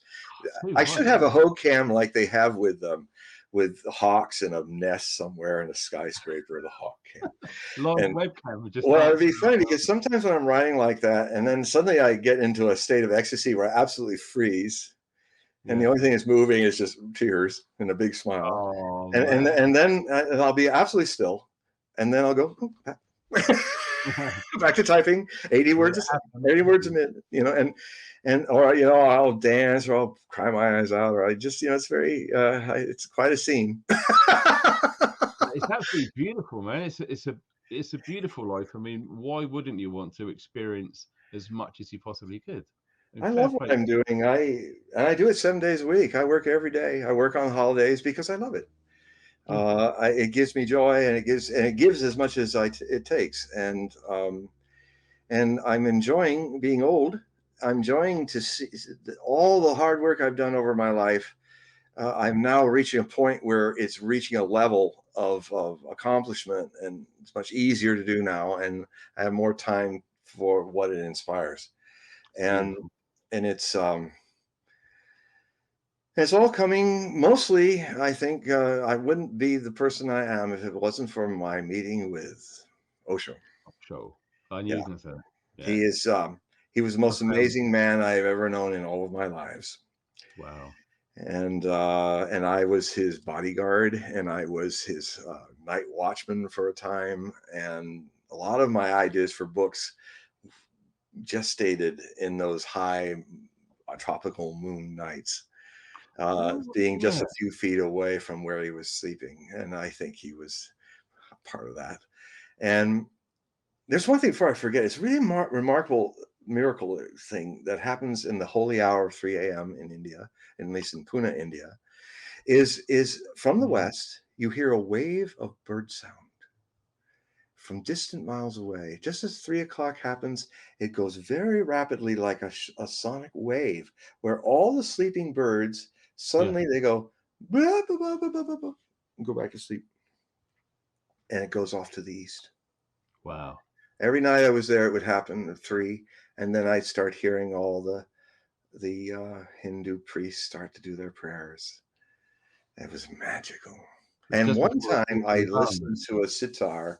The song, every hour of the day has its own sitar song, and I got to hear it at 3 a.m. played.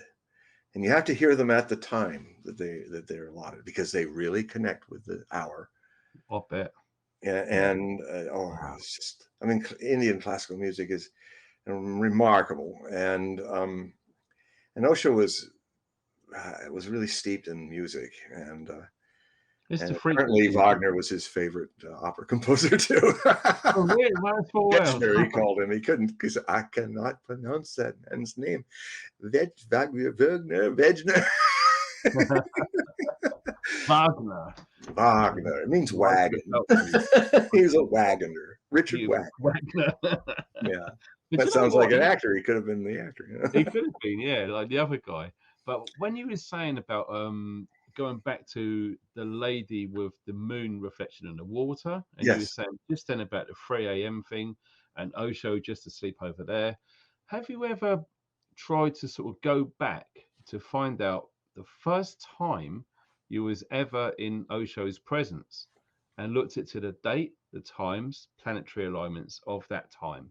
Maybe that's something significant. Well, actually, it is, because I actually, whenever I do my astrology, I have my body day astrology. And then I also had, or if I do human design, I did the same thing. Yeah. I said, I have 2 birthdays. The first was when I was born in 1955. The second was at 7:21 p.m. Pune, India, on Nietzsche's birthday, 15th of October, 1980. And so, yeah, I have a direct, I was the first time and only time that I was that physically close to him. We all came into this open porch area with an awning over it, stone awning with little pillars. And we all sat in our red clothes in a row, or orange clothes. And he looked from his chair and he looked at each of us just lovingly and go, close your eyes, close your eyes, close your eyes. And I just wanted to drink him with my eyes, so I closed them like this. I was like, I really wanted to open my eyes. And then I was the second one to go. So the first person had him give the name and the mala and what it means, and the kind of the theme of the potential of the name. It's not who you are, it's a potential.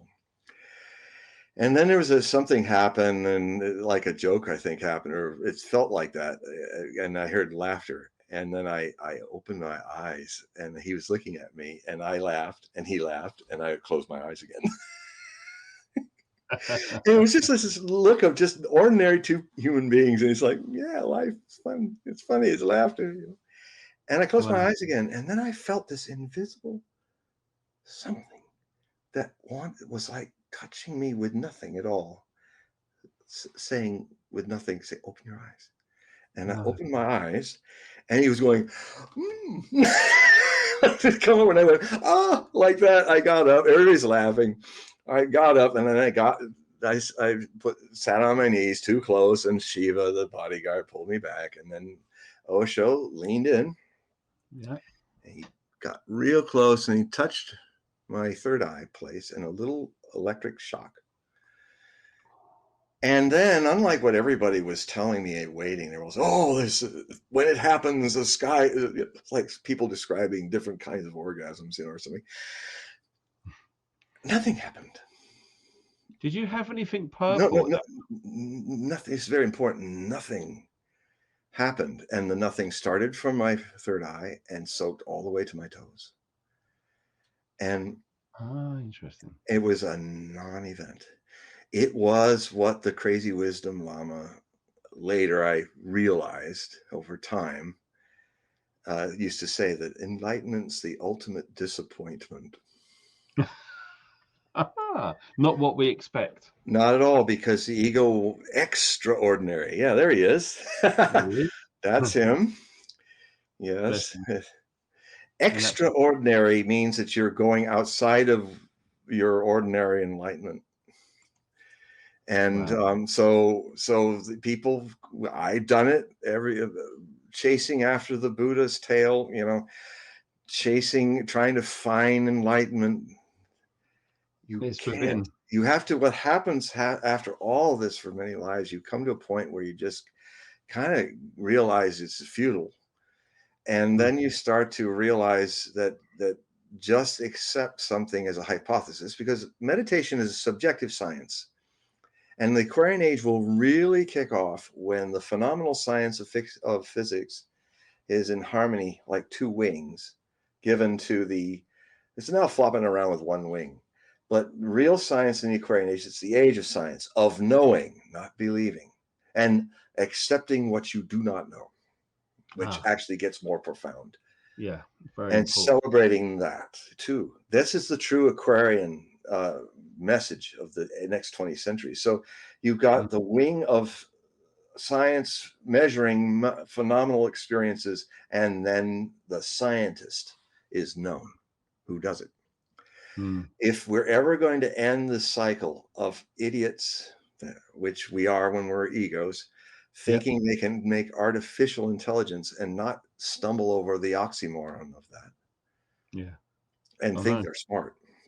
That's because those people don't know themselves. They don't know the inner Buddha, the inner mystery that's measuring this playful, phenomenal world. And so, because, and you know, Einstein's greatest regret, he said, if there is another life to live, I want to come back as a plumber. The Pisces, so he wants to work with water. And so he, because he put his name and the cachet of that name with all the other scientists, and FDR said, okay, let's do the nuclear project. And he had the assumption that politicians aren't always the same wherever they are. And you know, he's partially responsible for Hiroshima and Nagasaki. And now these weapons that can destroy us unto even now. And so he felt bad about that. He felt, wow. It's because he didn't know himself. He did. A Buddha as a scientist will not do that. And the science, we will not create an artificial intelligence that in our unconscious ego trip is actually creating Frankenstein's monster. And when it's too late, Frankenstein tried to destroy his monster and he was destroyed. We are living the Frankenstein Shelley tale. Interesting. The most dangerous thing, World War III, thermonuclear, we can survive that. Planetary climate change and the 6th mass extinction, yep, we can survive that. Artificial intelligence, no. It's the most dangerous thing I've been talking about for 20 years. Now it's all popular. It's the most dangerous thing because we do not know ourselves, and we do not know what we think is us playing God and making something. Why would you make a serving robot? It's like a child that is more stronger than you, more intelligent than you, and you program him to think like you do in competition and ego and wanting to get to the top and all that, but you've just enhanced him, not only without a soul because he doesn't live. He's a non-living entity that pretends to be alive. It's an absolute perversion. And as Elon Musk said, prophetically said, if we go down artificial intelligence, we'll be summoning the demon. He's right. That's what the demon is, not alive. But looks like it's alive, acts like it's alive, but it has no soul. And what will happen is that these people are literally trying to build a better human, this transhuman stuff. It's madness. It is it's not going to be a good future for us. Well, there's no future in it for us. Even in a world that could create, and also with virtual things that are going on, we could probably create something. It's like what the Zen masters used to say about people who think really perfect intellectual constructs about enlightenment, and they go, that's a nice picture of a rice cake. Too bad you can't eat them and be nourished by them. It's a good picture. It's, in fact, looks almost more beautiful than the real thing to the mind. But the mind can never understand these things because the mind exists in its appearance by creating goals through thought that require time to be achieved. And so it's always moving. Our reality doesn't move. It cannot conceive of that. Non-linear. So it's an interesting game to hint with the whole. Mm. And so, because things have to be hinted, I mean, if every part of existence is a part of the whole, then it does have a clue. But this, you can't.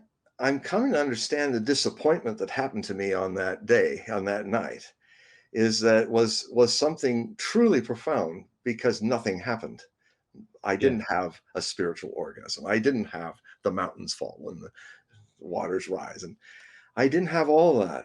And a lot of the people that were gushing like that are no longer in the movement. So I don't know what to do. Burn out, fade away. Yeah. Nothing happened. He transmitted to me the absolute ordinariness of enlightenment, and it's taken me decades to recognize that. And now the situation is, in the hypothesis of the inner science, I simply finally surrendered to the hypothesis and move in my meditation with that. And a lot of things have changed. When I started, I finally, after all these lives, said, you know what? Okay, Osho says that you're a Buddha pretending not to be.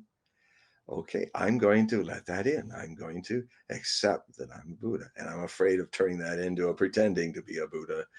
Not that's, you know. Yes. Yeah. But I'm going to go there because it's dangerous. But I'm aware of it this time around, that it is dangerous. And anyway, I go there, and what happens is suddenly everything shifted. You begin to be a witness or watcher of the pretending.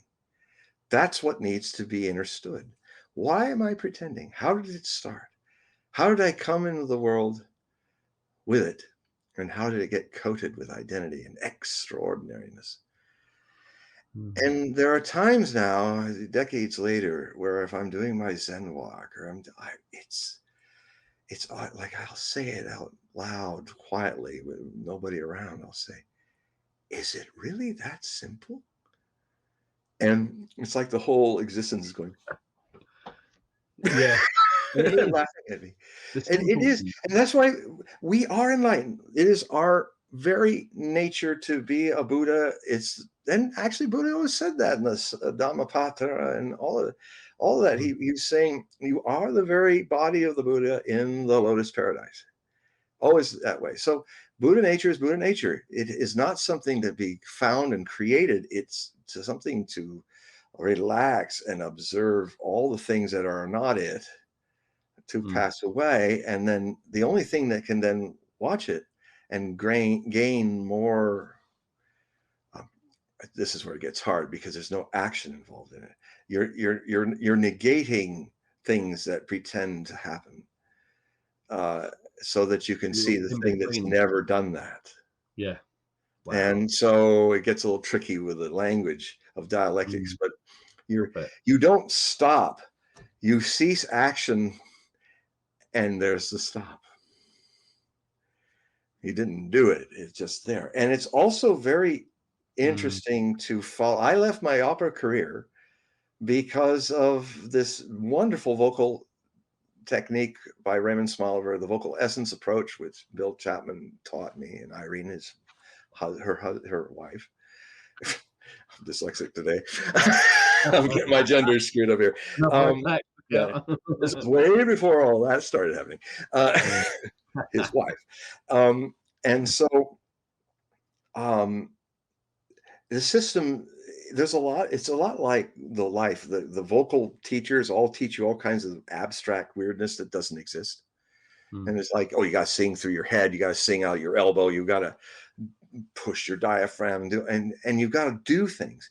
But what Smoliver discovered as a speech therapist, and then applied it to people who did not have problems with their speech, but singers. He lived in New York, so he's doing all the different arts of vocal approach, rock, classical, everything. And he realized that it's an involuntary system, and if it works perfectly, you don't do anything at all. You get out of the way.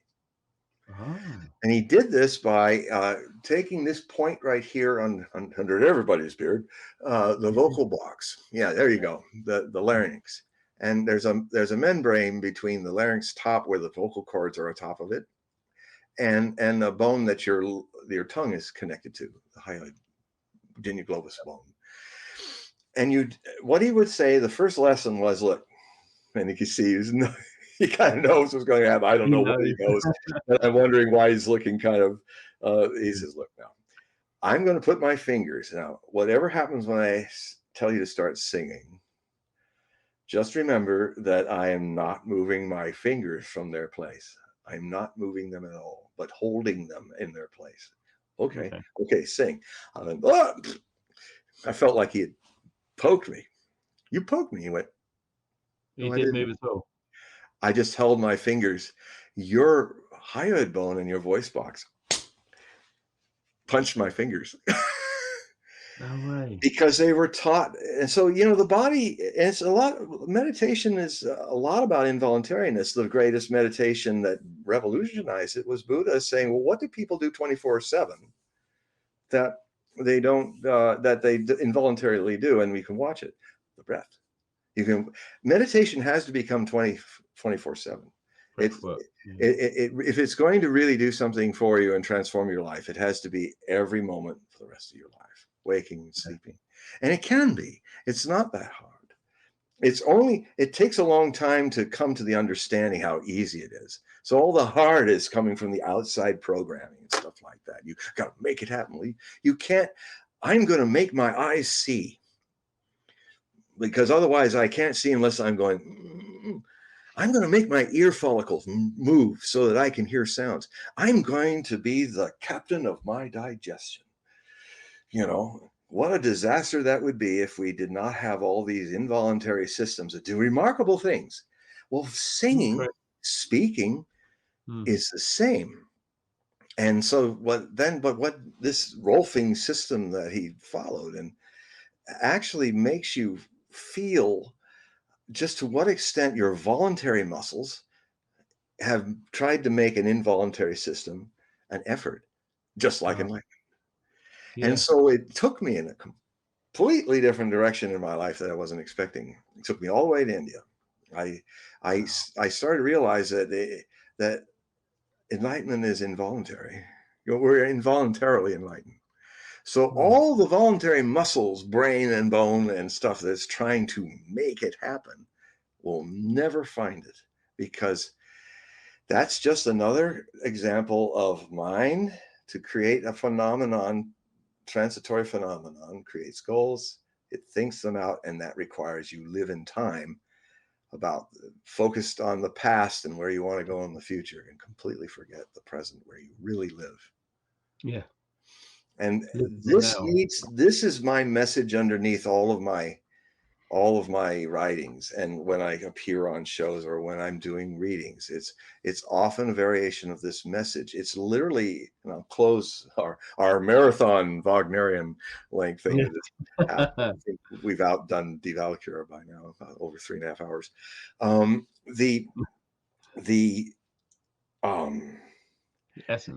The essence is that as there is a lot of unconsciousness in the world, there is also a theory that's being actually experimented on right now. Gurdjieff talked about it. Osho talked about it. Krishnamurti talked about it.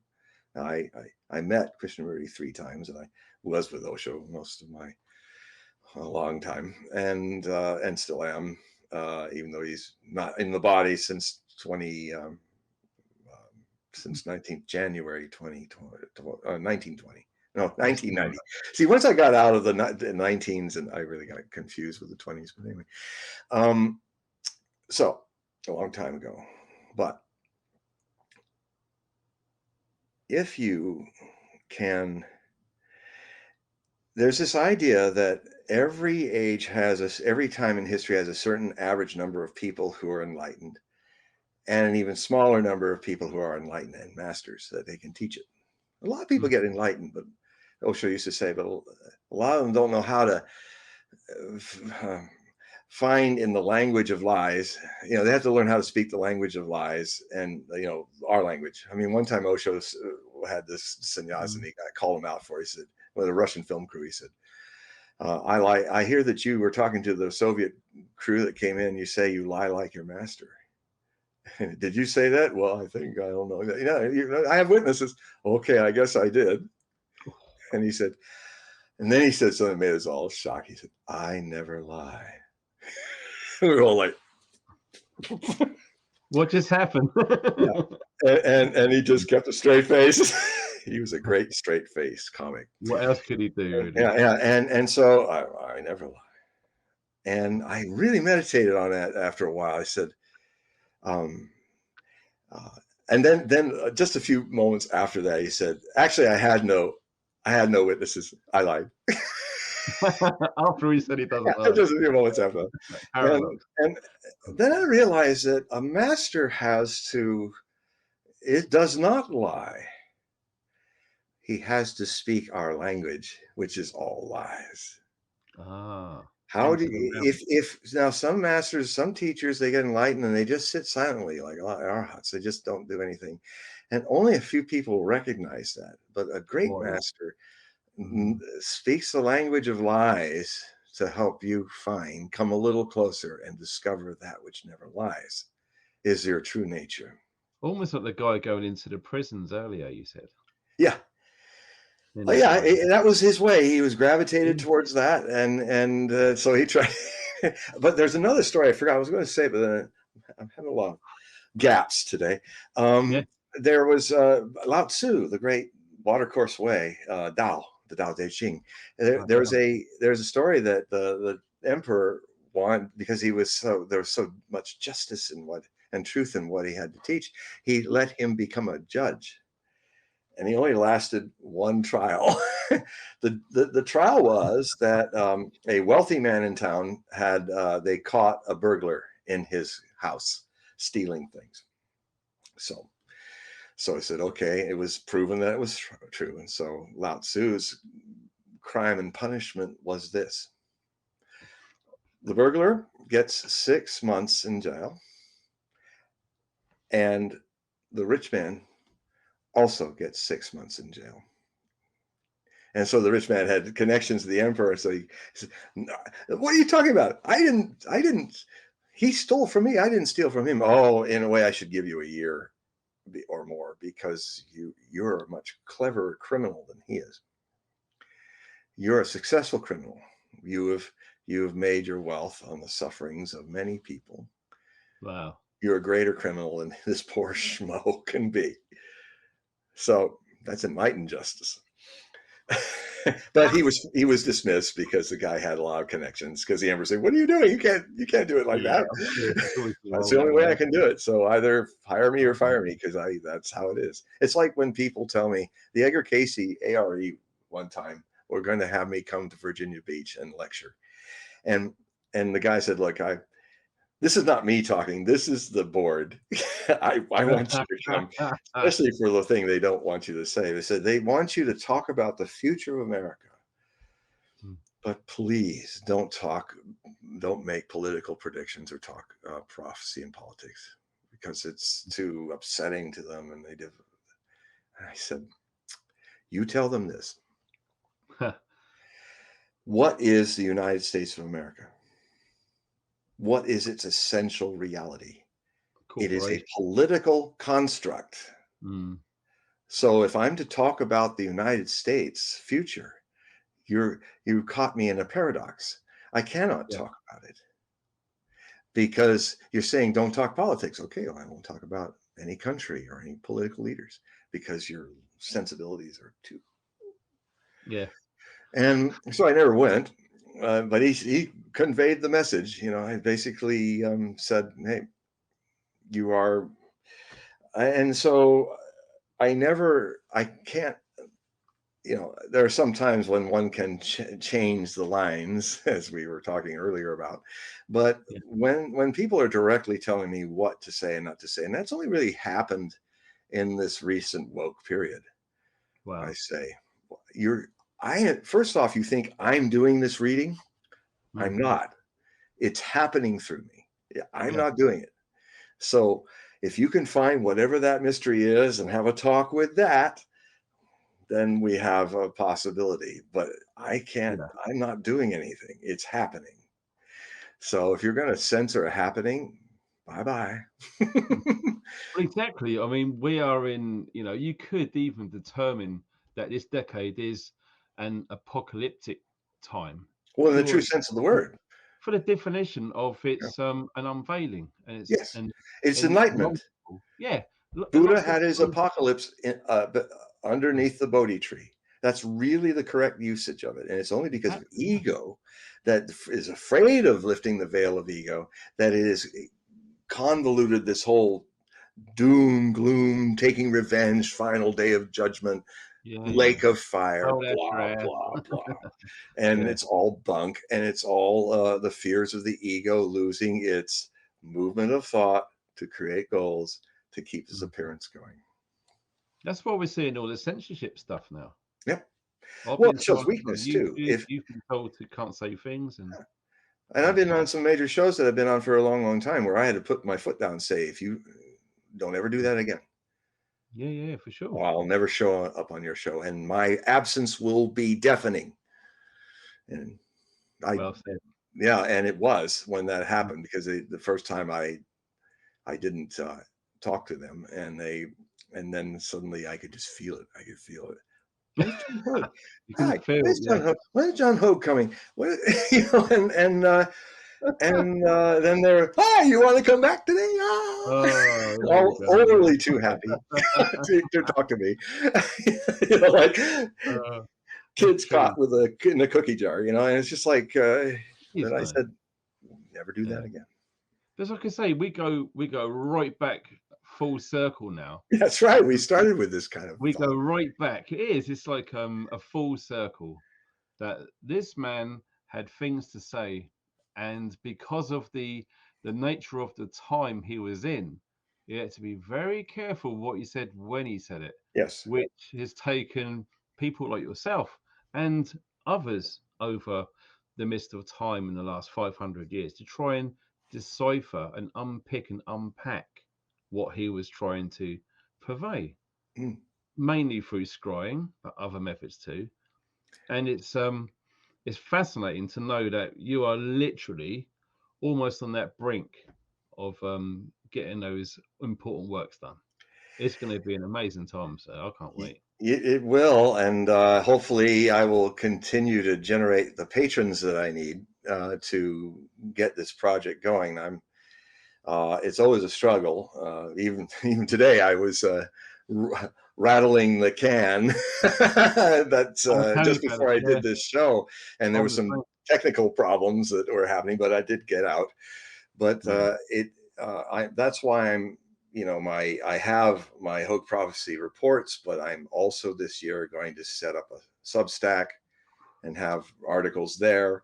And I'm going to do Patreon soon where people can come. But if you go to HogueProphecy.com, you can also join the situation I've already got set up where you can, it really helps if you take, my Hogue Prophecy reports. All you need to do, you'll see the free samples. I always have free samples. And then it shows you the links to the rest of the tip of the iceberg that subscribers get. Now, I send it as a PDF file in an email. One things that people are going to need to learn, I'm a little ahead of most people about this now, because the way in which technology is being used to censor people will require you do something. Oh, there you go. Yeah, just scroll it down a bit, a little more. Okay, stop there. See where it says get an online reading with John Hogue. That's one way you can help do these readings. And I can easily set something up in Britain or Europe, no problem. And so you click on that email and you just put Hogue reading, and then in all the hundreds of emails that I get, I will see that, and I will then give you the information and the current times available. Or we can arrange if you're living on the moon or somewhere, what the lunar time is, lunar insertion. And so that's the one thing. Then if you scroll farther down, yep, you'll see I'll have little, here we go. That's such a pretty Union Jack. Yeah, just keep going really far. Just really scroll fast, like way down through the freebie. See, I get a lot of free there. Okay, oops. Okay, go up a little more. Yeah. Okay, so what these are is you get the $60 or a little more gets you. These are little excerpts into what you're missing, not being a member, and you can click on that, and I'll take you to, you don't have to do it here, but it'll take you to a page on my website that will then take you to my PayPal page. And then you can do two things. You can either do a one-time click on it for $60 for a whole year, or you can give me $5 or a little more in each month in an automatic payment that you can also arrange, so that you don't have to worry about it's time to renew and all of that. And so if you go a little higher, upwards, more, just a little more. Oh, there you go. That's controversial. Just a little more. Keep going until I say stop. Keep going. Keep going. Yeah, a lot of articles that year. You've been a bit busy. Here it is. Yeah, so those. That's it. No, stop. And there it is. Yeah, this is at the end of the freebies. I give you the options. There's you can either do just a one time for $5 and just see what I'm doing, the whole thing, or the option of 12 months, or scroll down a little more. You get the option for automatic payments. There we go. And so if you do those things, this is, I mean, I'm going to have a variation on a theme of this on Patreon as well. I just thought I'm trying to reach more and more audiences in different ways. So there you go. Yeah, that's that's where it's real easy, because it then just takes out of your bank account $5 or a little more, and that's how a lot of them do it. So it's pretty much a Hogue version of Patreon in some ways. But I'm going to have more things as well this year. But this is what you can join in now, and then you can see some of the stuff that I'm doing. I was talking about the Israel conceiving of ever winning a war with Hezbollah, which is a joke. They won't.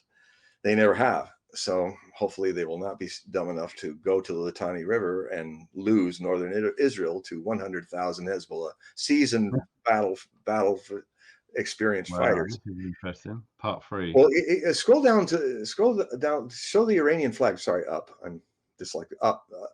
That up. That up. Yes. There you go. When you look at that flag, there's a famous prophecy about the trident, that the fleet of the Trident will be sunk in the Arabian Gulf. Wow. He also, Nostradamus, very in the clear about his Iranian prophecies. He actually names the Strait of Hormuz by its 16th century name, Karmania. Karmania was the Iranian coast of the Strait of Hormuz.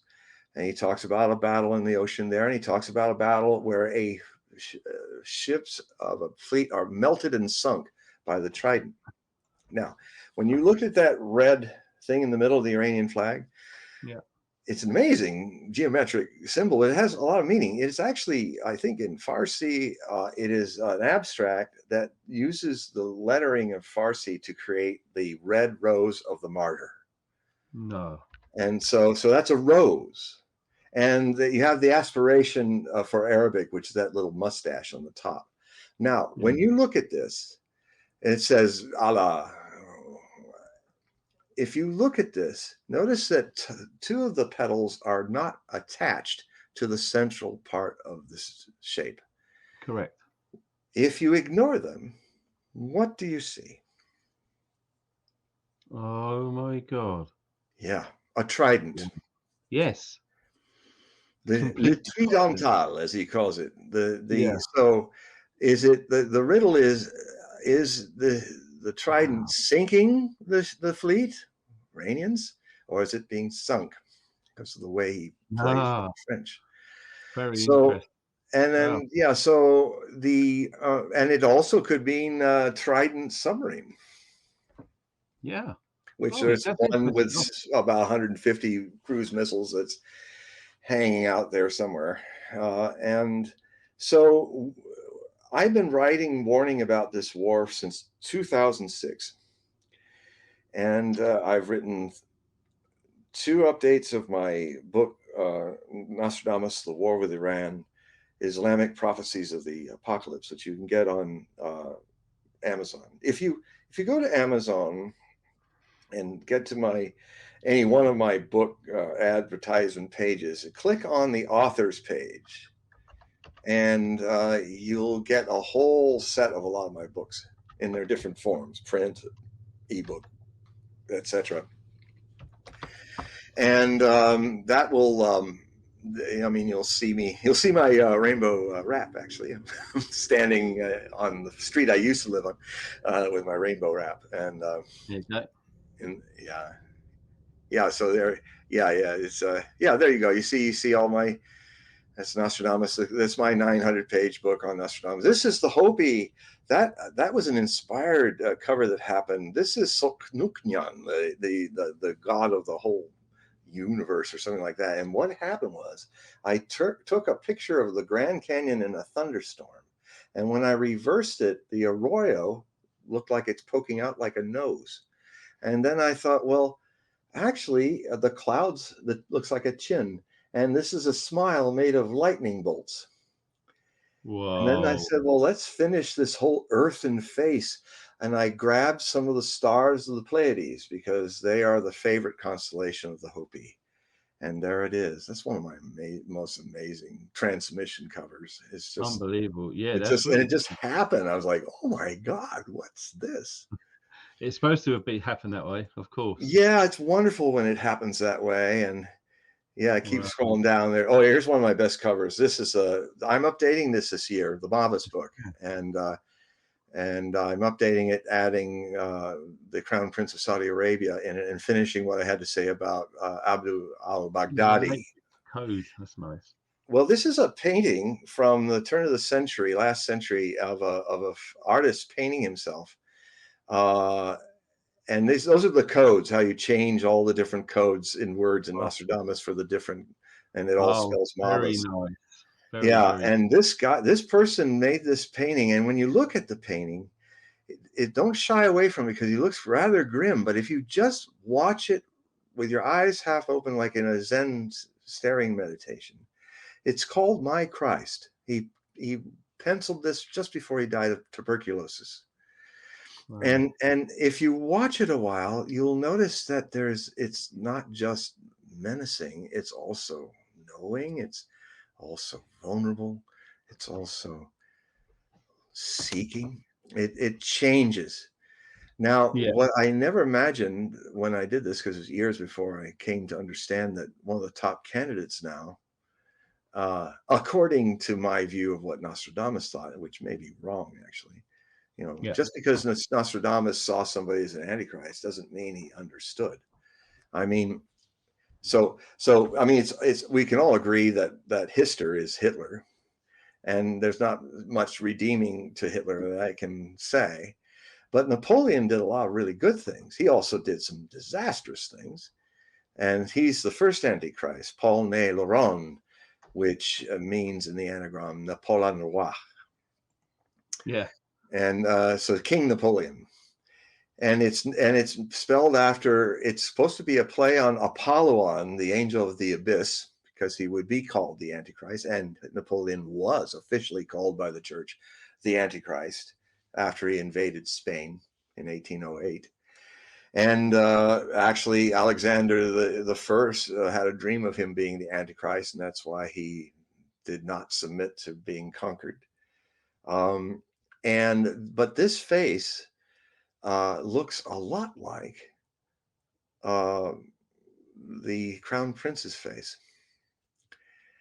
What the new edition is going to have is you're going to see Mabas there at the cover, but I'm going to gray out the A and the U and do another one of those dropping the vowels things. And then what is left? MBS. Who do we call MBS? Mohammed bin Salman, the Crown Prince and future King of Saudi Arabia, the man who stopped paying, who mortally wounded the US dollar by pulling Saudi oil away from it. So he's the one candidate that, of all the candidates that I look at from 1983 to the present, he's the one candidate that has fulfilled all that the other two did as being a significant world leader that literally changed the course of history. And so, but I'm going to kind of shock some people with my essay about him, because he's more like a man that's maybe a bit unjustly called an antichrist, like Napoleon, because Nostradamus didn't like him. and we can all agree on Hitler, that he definitely lives up to the term antichrist. But this book over here, Anthony Bourdain and the choice between mundane or spiritual suicide. That I wrote that after he died, because I love love that this guy, dude. I I miss him love so much. this. Yeah, I love this man. He taught me so much how you Yeah. can learn about humanity through the different dinner tables around the world. And I can imagine, yeah. yeah, and I knew he was somebody who pondered this. Oh, that's my face. That was the moment when after Osho's talking to me after he gave me initiation. That's me at 25. 25, dude. And I'm absolutely melting. Seems like only yesterday, right? Yeah, well, it is. It's yesterday, today, and tomorrow, all playing around the same eternal moment. Oh, And I love that. Yeah, fair things play. change. I'm now in my Dumbledore phase. So The autumn of your years. Harry Potter. So there's a lot of books. Wow. This is one of my favorite covers, the one with the 911. That's one of my best books. The 911 is where I talk about the 25 or so years it took me to evolve the 1999 prophecy from 1983 all the way up to the day before, and then watch the holes in the prophecy fulfill themselves live. Wow. And that's, Unbelievable. yeah. And yeah, I mean, I go, these are just some of my books. This is a must read, The Nostradamus of Life and Myth. That is the first full-bodied biography on Nostradamus. No one ever did. I designed that very strange upside down water that becomes a ceiling. Yeah. That's cool. Yeah, I that's like actually water, and he's like in a room with a water made of ceiling in an infinite Yeah. ocean. Well, let's put the horizons upside down. Yeah. Yeah. I Wow. do a lot of that. I also whirl in counterclockwise. Fair play. Yeah, counterclockwise is the correct way, I believe, as well. Well, I guess then I must do it clockwise. Because everything goes counterclockwise. Only time, which is supposed to be an illusion, goes clockwise. Well, storms go clockwise in the southern hemisphere when they curl, when they comma. Well, here's The Last Pope. These two books were the books that I was number one for about a week in all books. The Last Pope I'm updating now, because I have a feeling we're going to have to do that again soon. There's going to be another. Yeah, exactly. He's getting old. He's getting pretty old, and he wants to retire. And if he is finished with his synod, his synod is a secret Vatican III.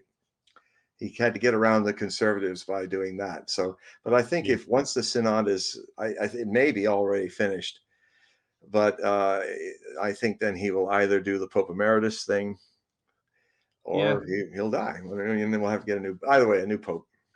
Yeah. Do you know what? Interesting you should say that.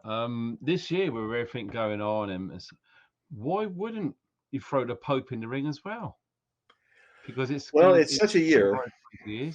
It's such a year. Yeah. And it could. I feel it's such a year of reckoning for systems of order that were thriving in the Piscean age, and now the Aquarian age is starting to undermine them, because controlling people in mass is not what the Aquarian age is about. The next 150 years are going to see the deconstruction of all this centralization of the human civilization. And that's why I mentioned a little bit about Bitcoin, because in a way, a lot of lack of bread creates revolutions. Simple bean count trades between people can create whole financial systems anew. And I think Bitcoin is the first attempt at that, where you will, and it's very Aquarian age to have it make math of value. Not just a value in mathematics, but a transactional value in a one-on-one person, non-centralized bank dominated world, where where you can buy and sell from people anywhere on the planet, and then later on Mars or the moon. Yeah. It might take a little longer. The transaction might take 40 minutes or something. But in the moon, about a second and a half. And then you basically, you have a system which will decentralize, because, you know, when we follow an economy and think up one, it changes everything more than most anything else. It's these ordinary things like passing a buck or eating with somebody or having an epiphany with your beloved in embrace. These are the things that are really important, and they change everything in your life and in the world. And so I think that in another 150 years, we will come to a world of individual sovereignty, which is the true Aquarian way. And the paradox will be that the humanitarian world, the mass of us, are all alone together. Alone together. Beautifully put, man. Wow. And on that, I shall end this Act 3 of the Die Valkyrie length interview. We'll do Götterdämmerung someday. We should do, yeah. 4.5. Will absolutely be continued. Yeah, this will be continued. It's been fascinating. I was going to say as always, but this is the first time. And well, it's still as always. It's always now. Yeah. So it's all right here, right now, always now. So yes, what I'm going to do is I'm going to put my hair's a mess. All that thinking, and my hair's all gone all over. I feel so underdressed. Yeah. Thrown it a bit, right? I keep reaching for the wrong ear because I'm seeing it in reverse. I know. I hate that way. It's like, hold on. Oh, there it goes. Now I'm oh, it's so weird. I'm trying to tuck that over. Okay. Oh, it's been a blast, and yeah, it has. It's been great. I love it. Thanks, I've really enjoyed, talking and listening. It's just been fantastic. I mean, this is how free speech should be, without all of those stupid terms and conditions nonsense. Yeah. Been oppressed with now. So they're all Vogons. Those are all Vogons that do that, Interesting, yeah. Yeah, the Vogon and his poetry. So yeah, what I'm going to do, friends, is I'm going to put all of the information that you're going to need to know about John, and where to find him and how to help out, etc., and links to all of his books as well, because books are awesome and they always will be. Personally, I've got lots of physical books, and I just prefer it that way. But if you want to get Kindle and downloadable stuff, you can do that too. There you go. I had to figure out which way to go because I was going the wrong way from where my brain was going.